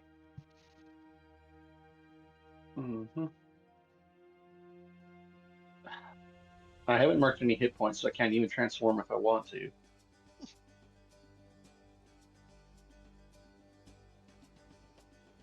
When you cause an adversary to mark 1 or more hit points. Okay. All right. Anyways, I am going to attempt to attack the next. I am going for all the elite guards. All right. Okay. And I'm just gonna run up and attack the next one. And I'm gonna just try and throw a haymaker at his. I'm gonna try and punch him in the liver. See if I can punch him. Go ahead. Another critical success. Are you kidding me? So yeah, you do maximum damage plus a damage roll. Damage roll of 14. So that only makes 46 damage. So the thing is, it takes 36 damage to one-shot one of these tier 2 elite soldiers. It's wild that you're one-shotting these tier 2 elite soldiers. But I am also I can use my ferocity ability. Ooh. How many hit points am I marking on this guy? 4. When you cause an adversary to mark 1 or more hit points, you can spend 2 hope to increase their evasion by the number of hit points they marked. Ooh, spicy. This bonus lasts until after the next attack made against you. Okay. Damn. All right, I feel my luck's not around eventually, so I'm preparing to get ganked. Yeah, but this is like watching someone win. Like, I was playing Fantasy Star Online years ago, and I was betting on 2/3 on roulette, and I won like 12 times in a row, and it was just starting to get ridiculous. And for context, at this point, the reinforcement counter has ticked down, and you see that your front gate has opened, and your 80 reinforcements are like pouring out of this gate. There's like 10 or so more archers that reinforced your guards, and then about 80 are pouring out the gate. The entire invading army, other than the few that branched away to start attacking, are kind of distracted by you and haven't made it to the gate yet. Yes. I want you to know you've delayed an entire attacking army. Sorry, just 1 second. Hopefully this doesn't ruin things, but I for the first time, I've been very careful about my earbuds, but I gotta exit the call and join back real quick. You can do this. I believe in you. Yeah. Whilst Carl reconnects, note, this was designed as a cinematic battle. I was not actually expecting him to fight the battle or win the battle. This is delightful. Welcome back. Okay. To go better for a bit, I was expecting this to be like a you hold out inside the city until reinforcements arrive kind of situation. This is great. All right. So so I punched that guy so hard that his liver straight up exploded. Correct. I'm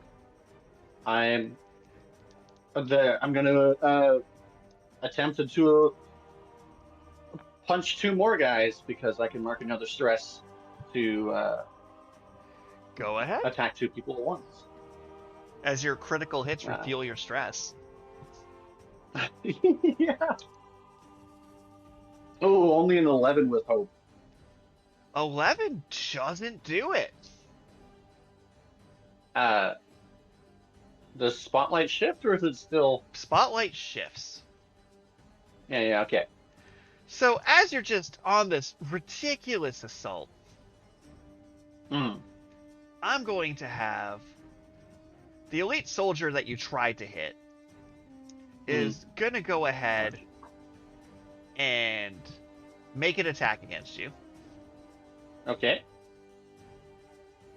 Does a 16 hit you now?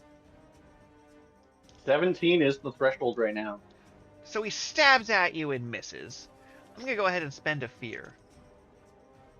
Okay. And I'm going to have the horseback knight rush up to you, who's been marching, like, blitzing towards you because you're clearly dangerous. And it's going to make a cavalry charge. Okay. Does a 12 hit you? Ooh, even with the reduction to my evasion, 12 does not hit. Damn it! So this, like, horse knight just charges at you and you just sidestep. I only have two fear left. Yeah, So- you haven't been getting any fear from me. I'm just like, no, you can't have fear today. So I'm going to spend a fear here. Mm-hmm. Now that this knight did a full For the Realm dramatic charge, cavalry charge, and it didn't do shit. He's just going to attempt to stab at you with his halberd. Okay. 16. Ooh, 16 does hit. You take 15 damage. 15 damage. Okay. I am going to mark an armor slot to reduce that damage by 1, because that's my major damage threshold is 10. Yeah. And then 10? I'm That feels going low. to... That's... Check your inventory to see damage that is your armor's equipped. My armor is equipped. I am just wearing regular leather armor. Alright, so we're going to take a meta pause for a moment. You had an 8-year time skip. So give me 1 second. Because there's no way you're just wearing a shirt. So we're going to fix this here. I just have a thing loading. Give me like a minute. Tier 2. Type. Armor. Alright. You get the following armor options. Are you wearing improved chainmail? Improved full... Wait, your character... I thought they had an unarmored defense feature of some sort. Unarmored defense? Maybe not. Yeah, you gain a bonus to your vision equal to half your agility. And it's if you're not wearing armor, or... No, that's just a static thing. Oh, that's for weapons, the leather right? armor. Oh, I was thinking about that, like, tough bones card that you don't use because you're not strength-based. Although I do wonder if it's actually applying that bonus for me. Either way, you have your choice between improved chainmail, improved full plate, improved gambeson, or improved leather. I would grab improved gambeson armor for. I would recommend that. The improved gambeson? Mm-hmm. The improved gambeson thresholds 7, 16, flexible +1 to evasion. Sure, I'll be wearing that gambeson. I just have to imagine you've changed your shirt in 8 years. All right. So that raises my threshold to 11 instead of 10. Which does still mean I need to mark an armor slot, and I am also going to... So you're major or severe? That is to major damage. Major damage is between 11 and 20. Okay, that feels better. Alright, we're good. Okay. But, I mean, I don't really need to yet. But, oh no, it's only if I take severe damage. Never mind. Marcus stress. So I think the misunderstanding is I thought your severe threshold was 10, and I'm like, yeah, that's not right. Oh, no. Okay, we're good. But I can be nice to you. I'm going to mark an additional armor slot, which gives you a fear. Oh, thanks. My Octarine Brace, when I mark an armor slot to reduce incoming damage, I can give the GM a fear to mark any additional number of armor slots. That was a choice. Thank you. Happily take that fear. But turn order goes back to you. You have been hit. Yeah, like you said. Well, I mean, they hit my armor. I dealt no damage. You've been hit? Alright. Well, see, now I just want to try and kick this guy off of his horse. Ah, that's mechanically relevant. Go ahead and make your attack. I rolled 18 with hope. That's what you needed. Oh. To, like, literally kick him off his horse, or... Kinda, I'll explain afterward, because I enjoy... Like, this is more meta than most campaigns. Okay, anyway, so I roll for damage, then. Yeah. Roll for damage, and I get 16. 16? Gonna do anything to increase that damage? Because 16 is not killing a full armored knight. No, but I am going to spend 3 hope to stagger him. Okay. So he marks a stress, and he has disadvantage on attack rolls while staggered. Noted. So he is staggered. I believe Spotlight is still yours. And you But hit him. then, I'm also going to spend a stress or spend a hope to throw him off his horse in case he doesn't fall off his horse. Beautiful. Unless I didn't. So Yeah, here's okay. how this worked out mechanically. So it has the Mm-hmm. Chevalier ability that while it's on a mount, it gets +2 bonus to its difficulty. When it takes severe damage, they're knocked from their mount and lose this benefit until they climb back on. I'm saying I'm happy to rule that when you throw it, it counts as being knocked from their mount.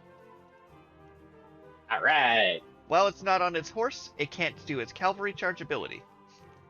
And its difficulty went down to 15. So yeah, I mean, like I said, my mental image is that I literally kicked him off his horse. Yeah, absolutely. I see no issue with that. And then since I kicked him off his horse, I'm gonna, I'm assuming I kind of fly with him and I land next to him and just start pummeling him some more. Beautiful. Go ahead and make your attack. And 17 with fear. 17 will hit. Yeah, I don't know, but the dice are turning against me now. Maybe another mere 16 damage. 16 damage. So you're beating him, and he's taking more than 1 damage, but he's heavily armored and you're using fists. Right. But you are definitely MMA mounted on him, pummeling him. Do I try to combo off? Yeah, you know what? I am gonna try. I'm gonna mark a stress and try to combo off to increase my damage. Roll to 2. So the original damage was 16, so now I'm at 18. Ooh, I rolled a 3, so that makes 21. Get them both again.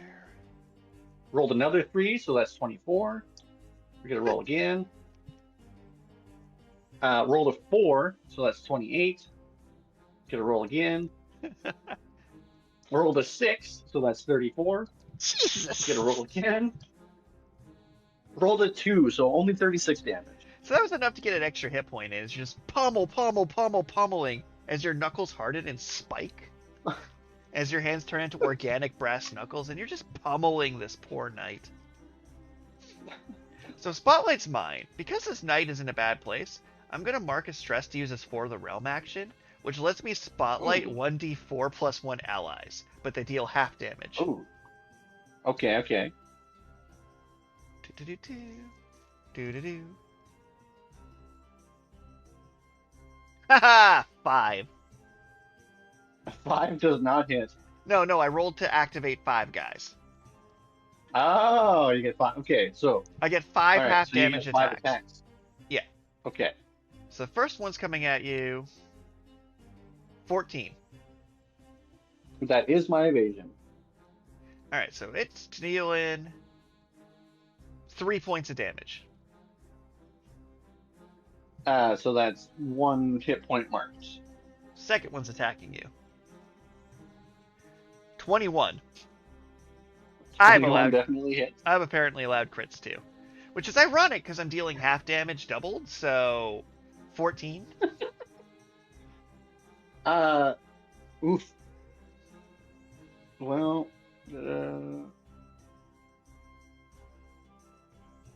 no, that's still not severe damage, right? Okay.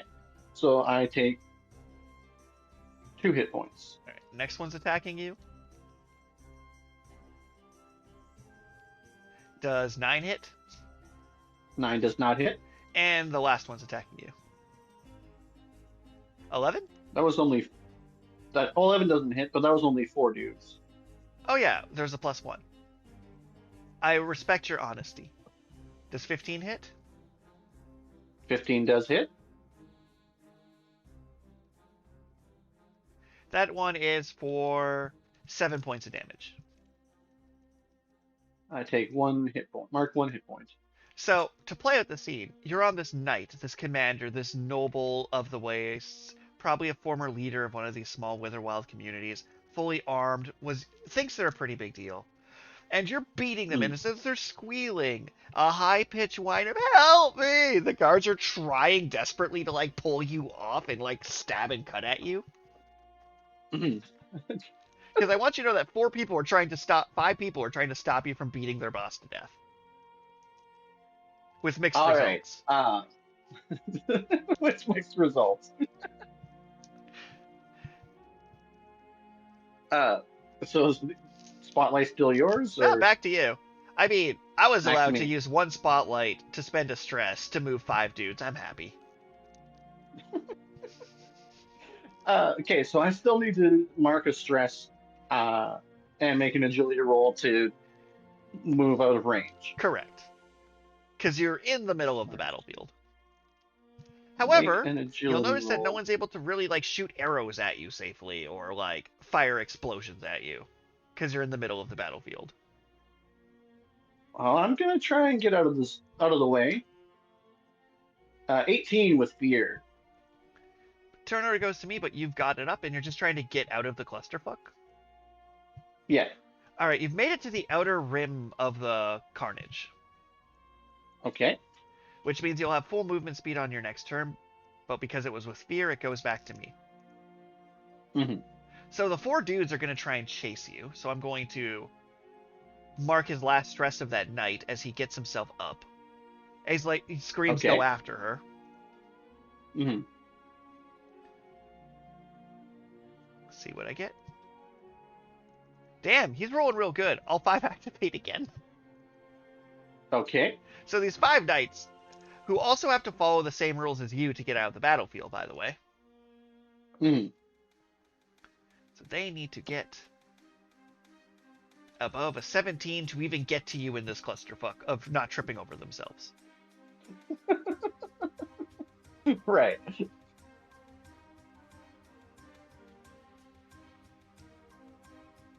Did that wrong. Wrong button. 1. Nope. Nope. Nope. Yep. Okay. Yep. So 2 of them managed to actually keep up with you.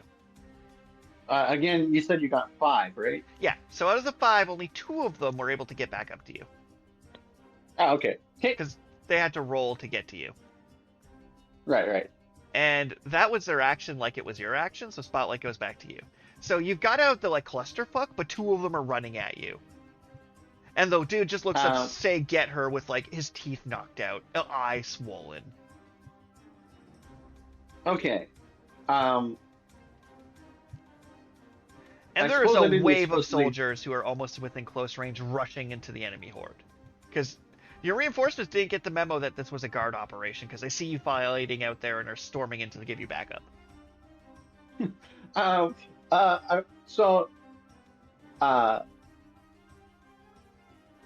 Would you allow me to have carried at least 1 explosive with me into the battle? Absolutely. Because I just want to throw another explosive at the guy that has his teeth knocked out. Go ahead and make your fireball roll. Roll my spell attack roll. 18 with hope. Woohoo! Well, you needed that because he's not on his horse. But so then the fireball does 2d20 plus something? 2d20 plus 5. D20, 1, 2, 3, 4, 5. That's a pretty big variance, but big money, 30. 30. So, as he's yelling, get her! A bomb full of syringes explodes in his mouth. And everyone within very close range of him must make the DC 13 reaction roll. Okay. Targets who succeed take half damage. No one succeeded. They all got to share the same roll. I'm not rolling it 10 times.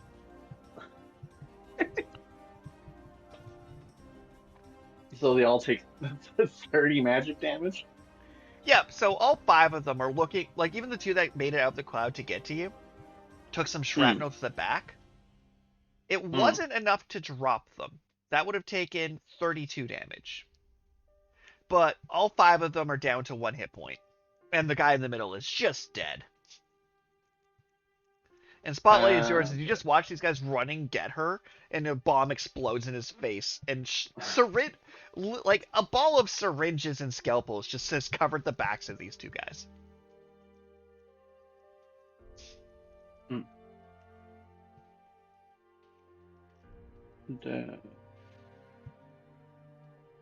Okay, and my Marcus stressed attack. Well, so 2 of them made it with me. What do you mean at me? Yep.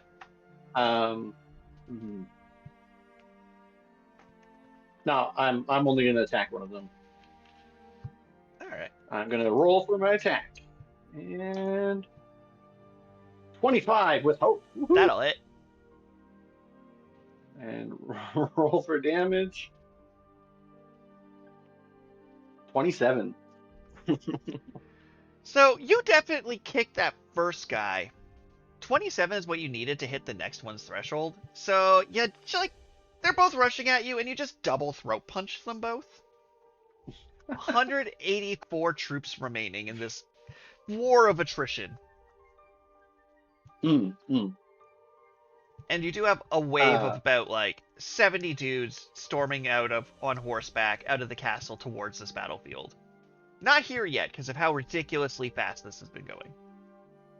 Right. I've just been beating the crap out of people. Don't have a ton of situational awareness of how this is going, honestly. But like I said, if the number of troops becomes lower than the 80 reinforcements and 18 guards, that means the fight would win. Basically, if the number of enemies becomes lower than the number of your troops, they would win the battle, not counting the giant turtle and the mage. Right.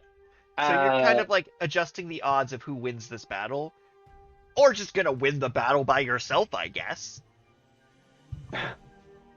Well, I mean, I am gonna drink a minor health potion. That's a freebie. No action required. No action required. Roll. I only clear 1 hit point. Dang it. That seems impossible. Isn't it a D4 plus 1? It just says immediately clear 1d4 hit points. Oh, never mind then. I was thinking short rest or something. In any event, okay, so the gorgon root poison is something I apply to my weapon? Yeah. Or how does that? So you apply it to your weapon, and the next person it hits loses 1 to their challenge rating for the rest of the battle. It's free to apply it. You just use it up. Okay. Well, I mean, I guess I'm gonna put some gorgon root poison on my knuckles. That seems smart. So, good thing flavor-wise, I'm letting your knuckles be like scaled up, so you're not just like, oh, I'm gonna coat my hands in poison and punch someone. I hope I don't get a cut in my hands. Because yeah, I am definitely. So there's still like a whole bunch of the conscripted villagers. Yeah. I guess actually, how many of the elite guards did I actually manage to kill? So, in the original 200 troops, I'd say about 50 of them were elite soldiers. And you've killed about 10 of them, if not more. Killed about. Well, I mean, so I've killed. You've killed 16 people, yeah. And I think about 10 of them were elite soldiers. Right, because a bunch of them were there were at least 2 archers. Yeah, and I'm not tracking this fight super granularly, so if you tell me intent, I can better understand. Are you just simply trying to remove every elite soldier from the fight? Well, I mean, that was my original goal, but I think just reducing numbers now would probably be smarter. So I'm going to start trying to pick off the the poor conscripted villagers. Okay, like, because of, like, how the Daggerheart fiction went, if you, like, straight up say, just for, like, future reference, I'm gonna try and kill all the archers, I'll make a note of how many archers there then are to kill, because I know that's what the objective is. Well, my objective was to kill as many of the elite guards as possible, but They make up about a quarter of the army. Lyra is getting a bit tired. A little. So perhaps punching a weaker punching bag would be to my benefit for the moment. Sounds good. So, for context, I'd say about 100 of these troops, so it's like 50 of them are the elite soldiers, 50 were like unique ones like archers and brawlers and spellblades and shit, and I'd say about 100 are these regular conscripts. Alright, well... Above table talk, conscripts are minions. What the minions do is, this adversary is defeated when they take any damage, breach 6 damage if PC deals to this adversary, defeat additional minion within range that this attack would succeed against. Let's do this then. Let's attack a minion. Yeah, for context, I'm saying there's 100 of them, but that doesn't mean there's 100 of them within range of you, unless you try. But there could be about 20. Well, I mean, I roll a 23. Well, that'll hit it. That'd be And one I hell get of a to generic roll- grunt. And I rolled a 18. 18. 18 damage? Yeah, 18 damage. So, 6, 12, 18. Tell me how you just kill these 3 conscripts, which are just like, one's like a bird folk with like a pitchfork. Another one seems to be like a skeezy dwarf that has like barbed wire wrapped around his fist. And one just looks like a florist. Well, I mean, I grab the one with the pitchfork by the throat, and I just flail his body to smash the other 2 in the head. Like, grabbing someone by the arm or the leg and using them as a weapon is one thing, but grabbing them by the throat and beating 2 other people to death with them, it's a special kind of brutal.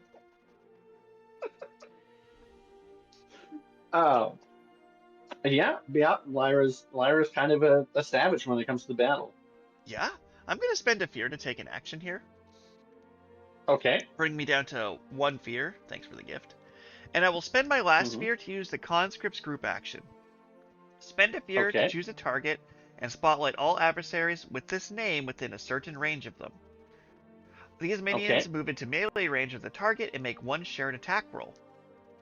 On success, they deal X damage each. Combine this damage. So, my question for you is, how many conscripts are within close range of you, would you say? Within close range? Yeah. Oof.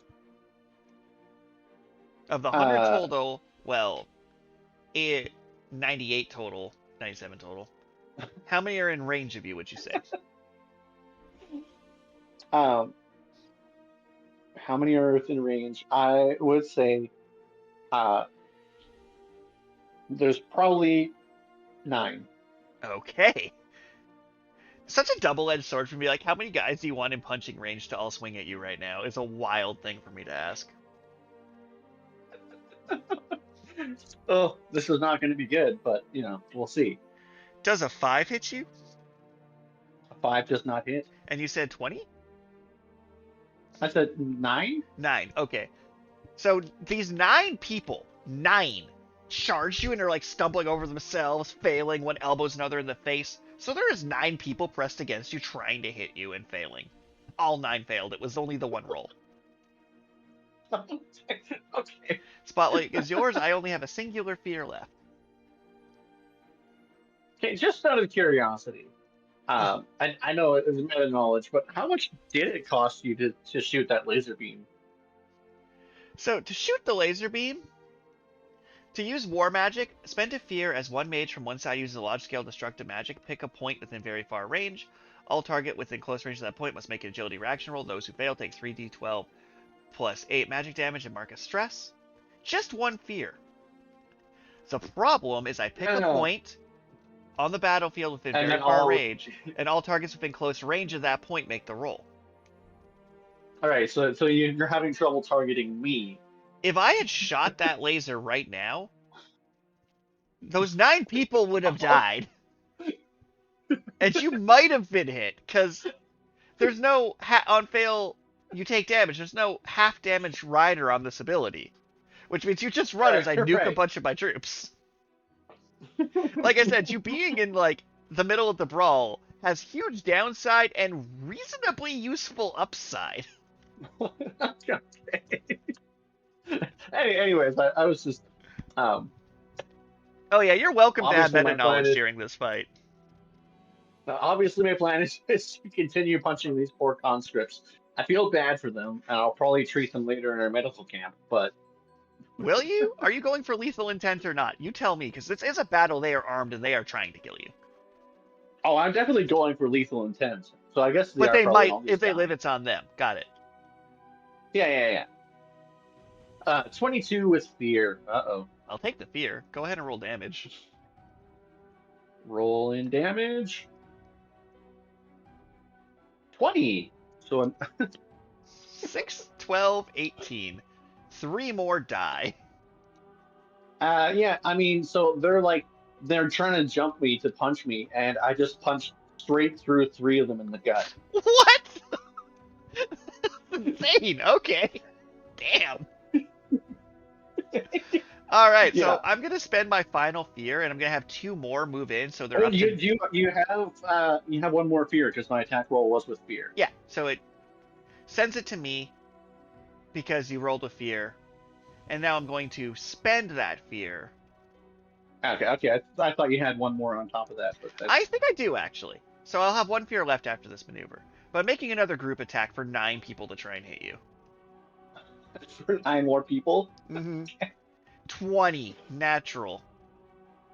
Ooh, that does Because hit. they're minions, I don't roll, so I can't technically do maximum damage. Instead, so the critical hit doesn't do extra damage because they're mooks. Be grateful. Yeah.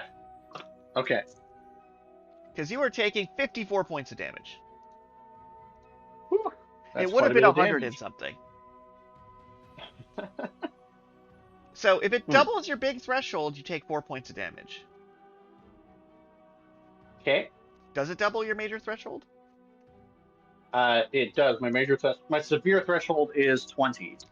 Okay. So it doesn't triple it, so that's good. But you do take 4 points of damage as after you punch through 2 guys. 9 people are just stabbing at you with various sharp instruments and a ball around you in a savage frenzy. Okay, so I am going to mark a stress Yep. to activate my homunculus scales. Good choice. If I would take severe damage, I can mark a stress to take 1 fewer hit point.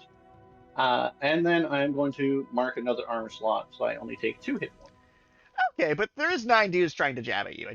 The visual, they're like, okay, I'm on my back and I punched up through 2 and more are swarming in. Okay. Oh man, if that was Jeez. double damage, that would have been a truly stupid amount of damage. Yeah, that would have been pretty absurd. Wouldn't have killed you, But I don't am think. going well, 4 hit points would have been my. I only have two left right now. Noted. But I am going to assume the spotlight back on me. Yeah, and friendly reminder, you're a werewolf.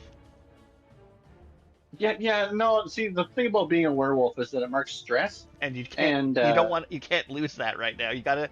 So after 8 years of training, you're very focused on keeping your shit together. Got it. Yeah, I mean, kind of. I am savagely beating these people to death. Yeah. But roll for my attack. 13 with hope. That'll hit these mooks. Barely. All right. But it does. Roll for damage.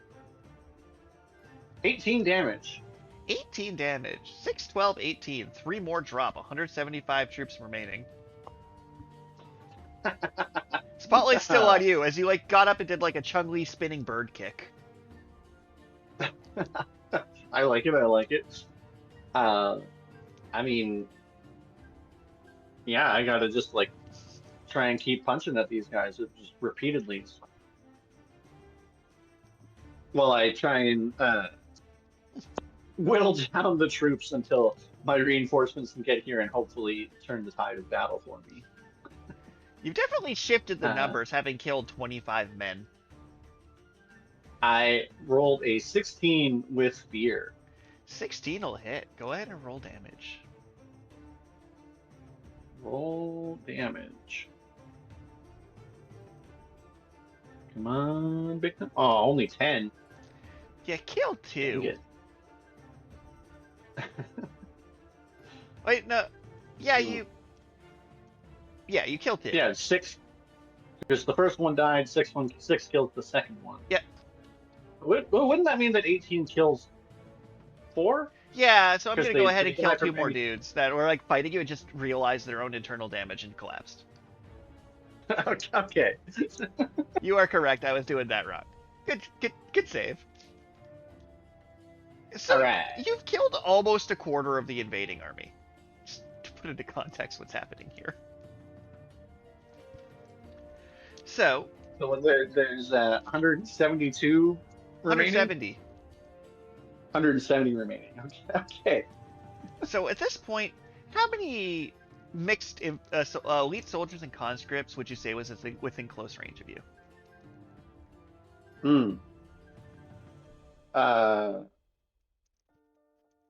Well, I mean, probably about 11, we'll say.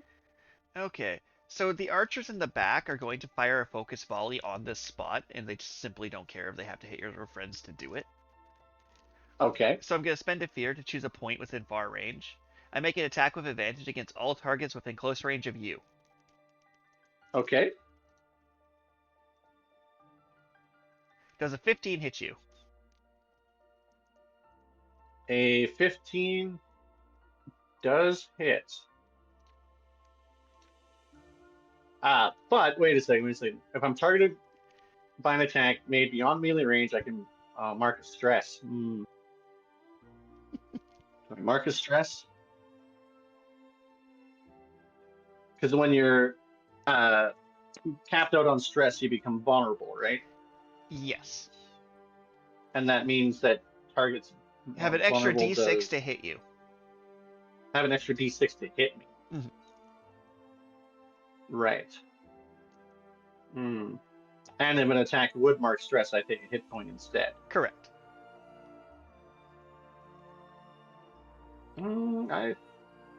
I think it's funny.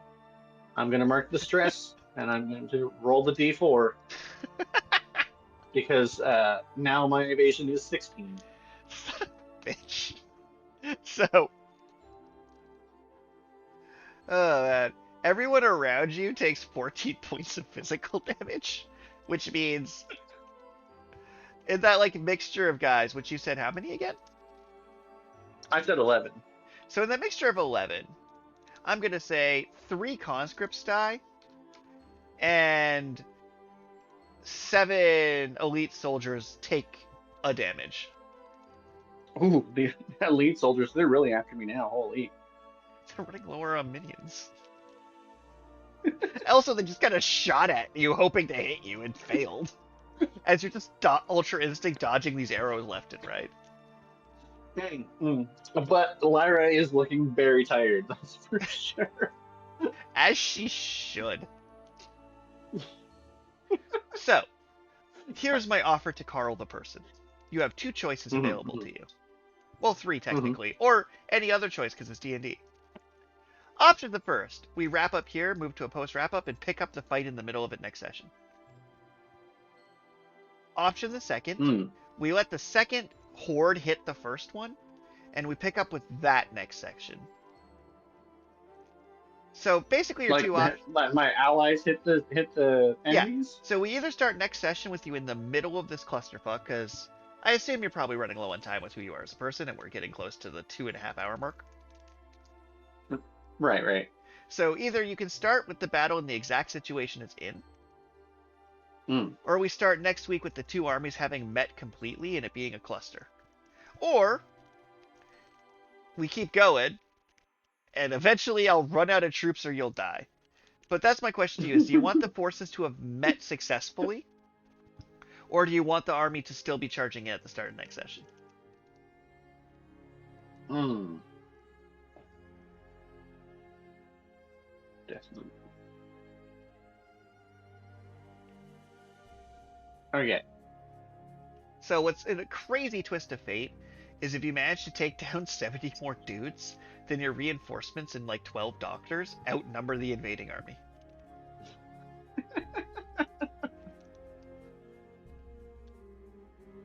But basically, what I'm really saying above table is if you continue the fight, we'll play out the fight. If you let the armies hit, the next week starts off in more like a role play scenario of how the battle goes situation. So we'll make a few rolls at the start of the next session to see how the battle went, basically, rather than having you granularly fight your way through 170 more guys. Or you can commit to the bit and next week keep fighting.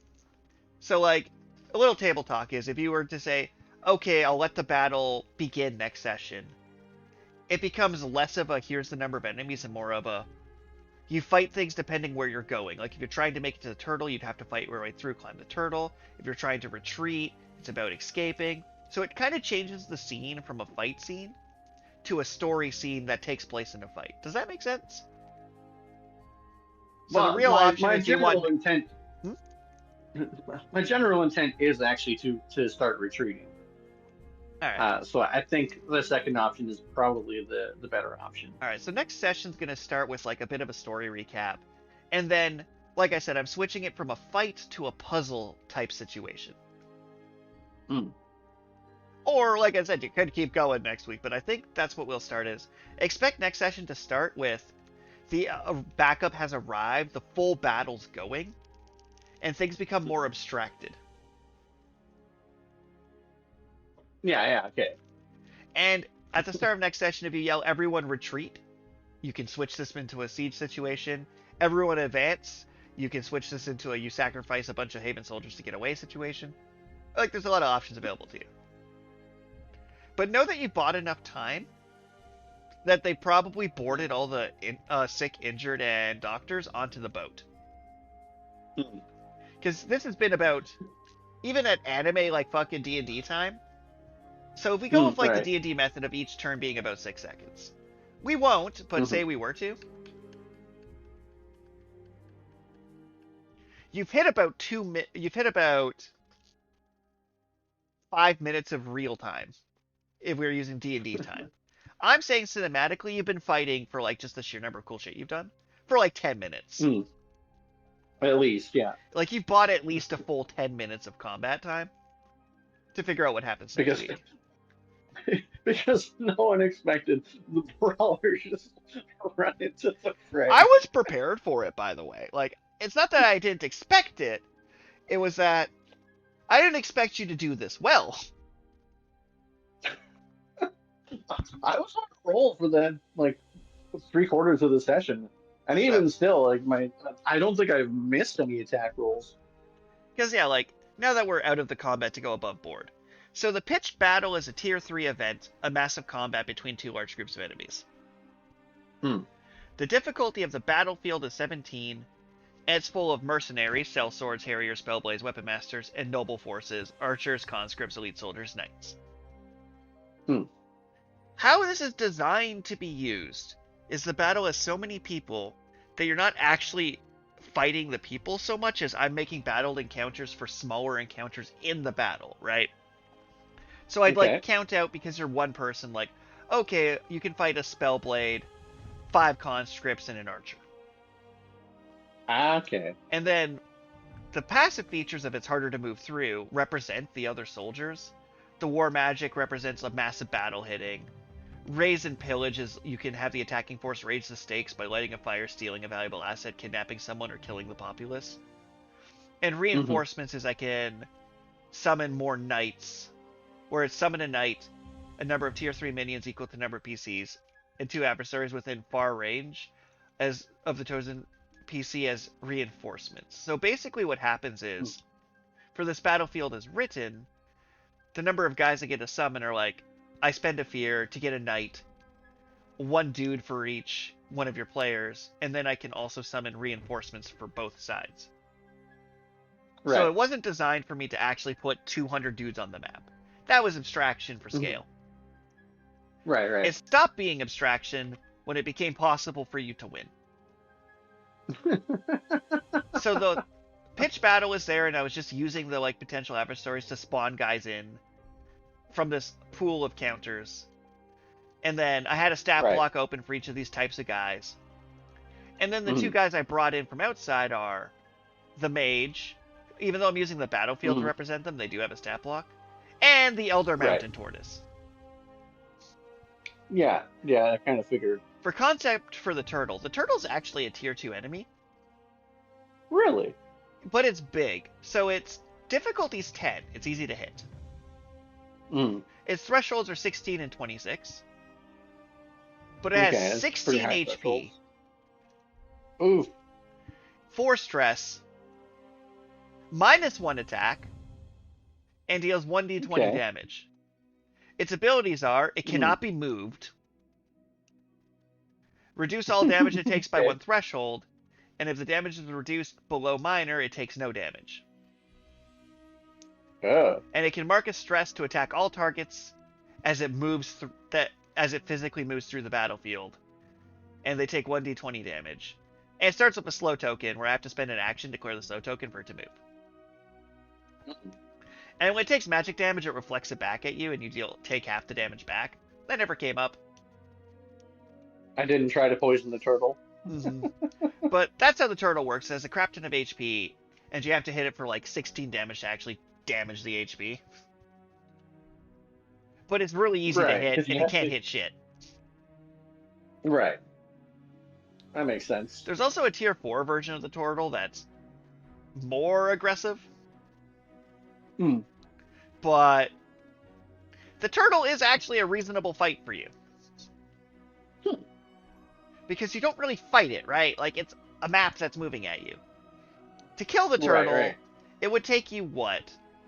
If you rolled dealing the crazy amounts of damage you were doing, because it's reducing each time it takes damage by 1, you still have to hit it. Like, if you were to beat the turtle to death, like, just run up to its face and start punching, they would have been the same length of this. It would take me 16 attacks, yeah. It'd be roughly the same length as this fight.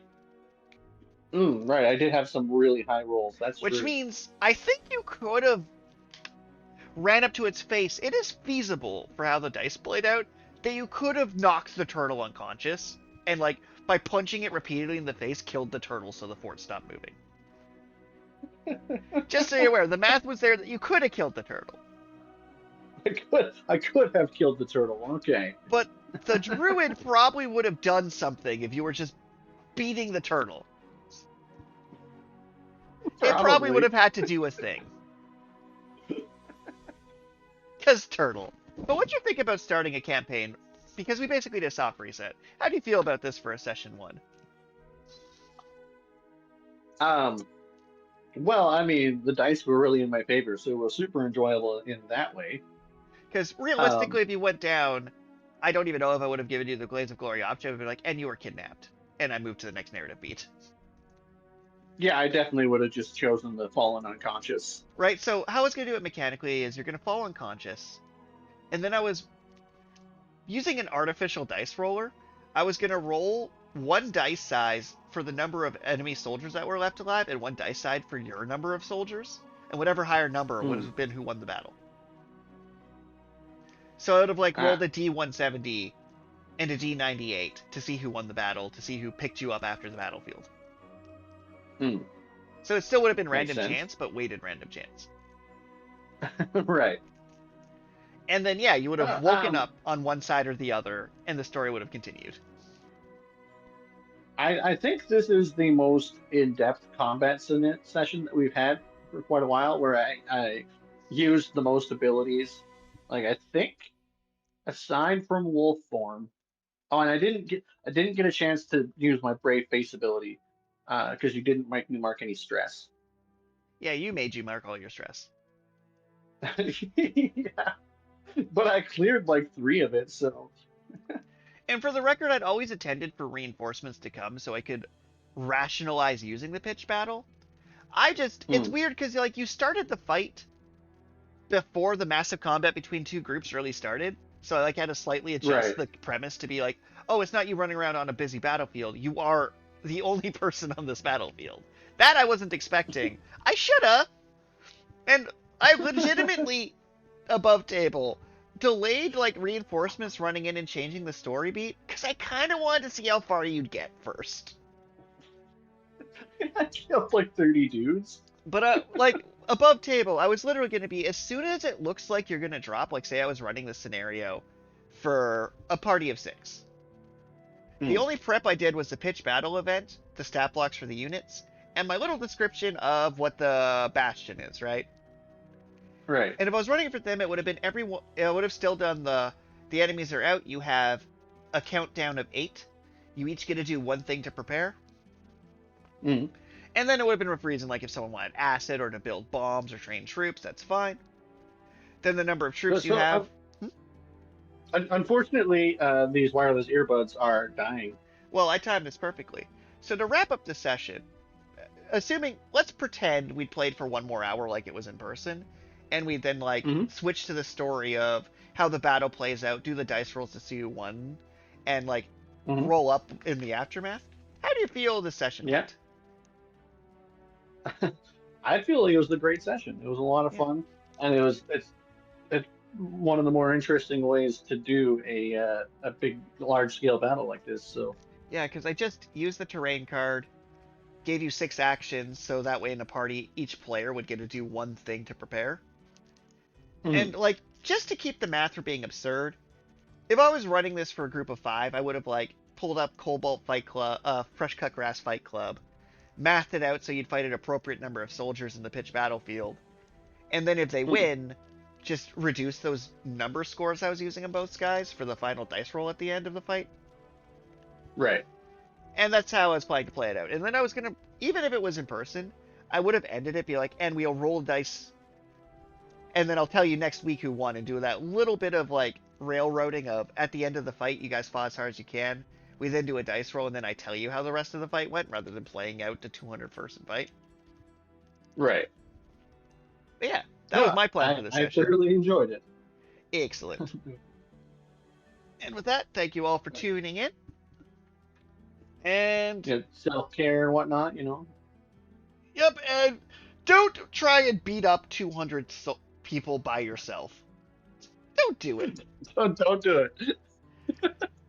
Bye. Bye.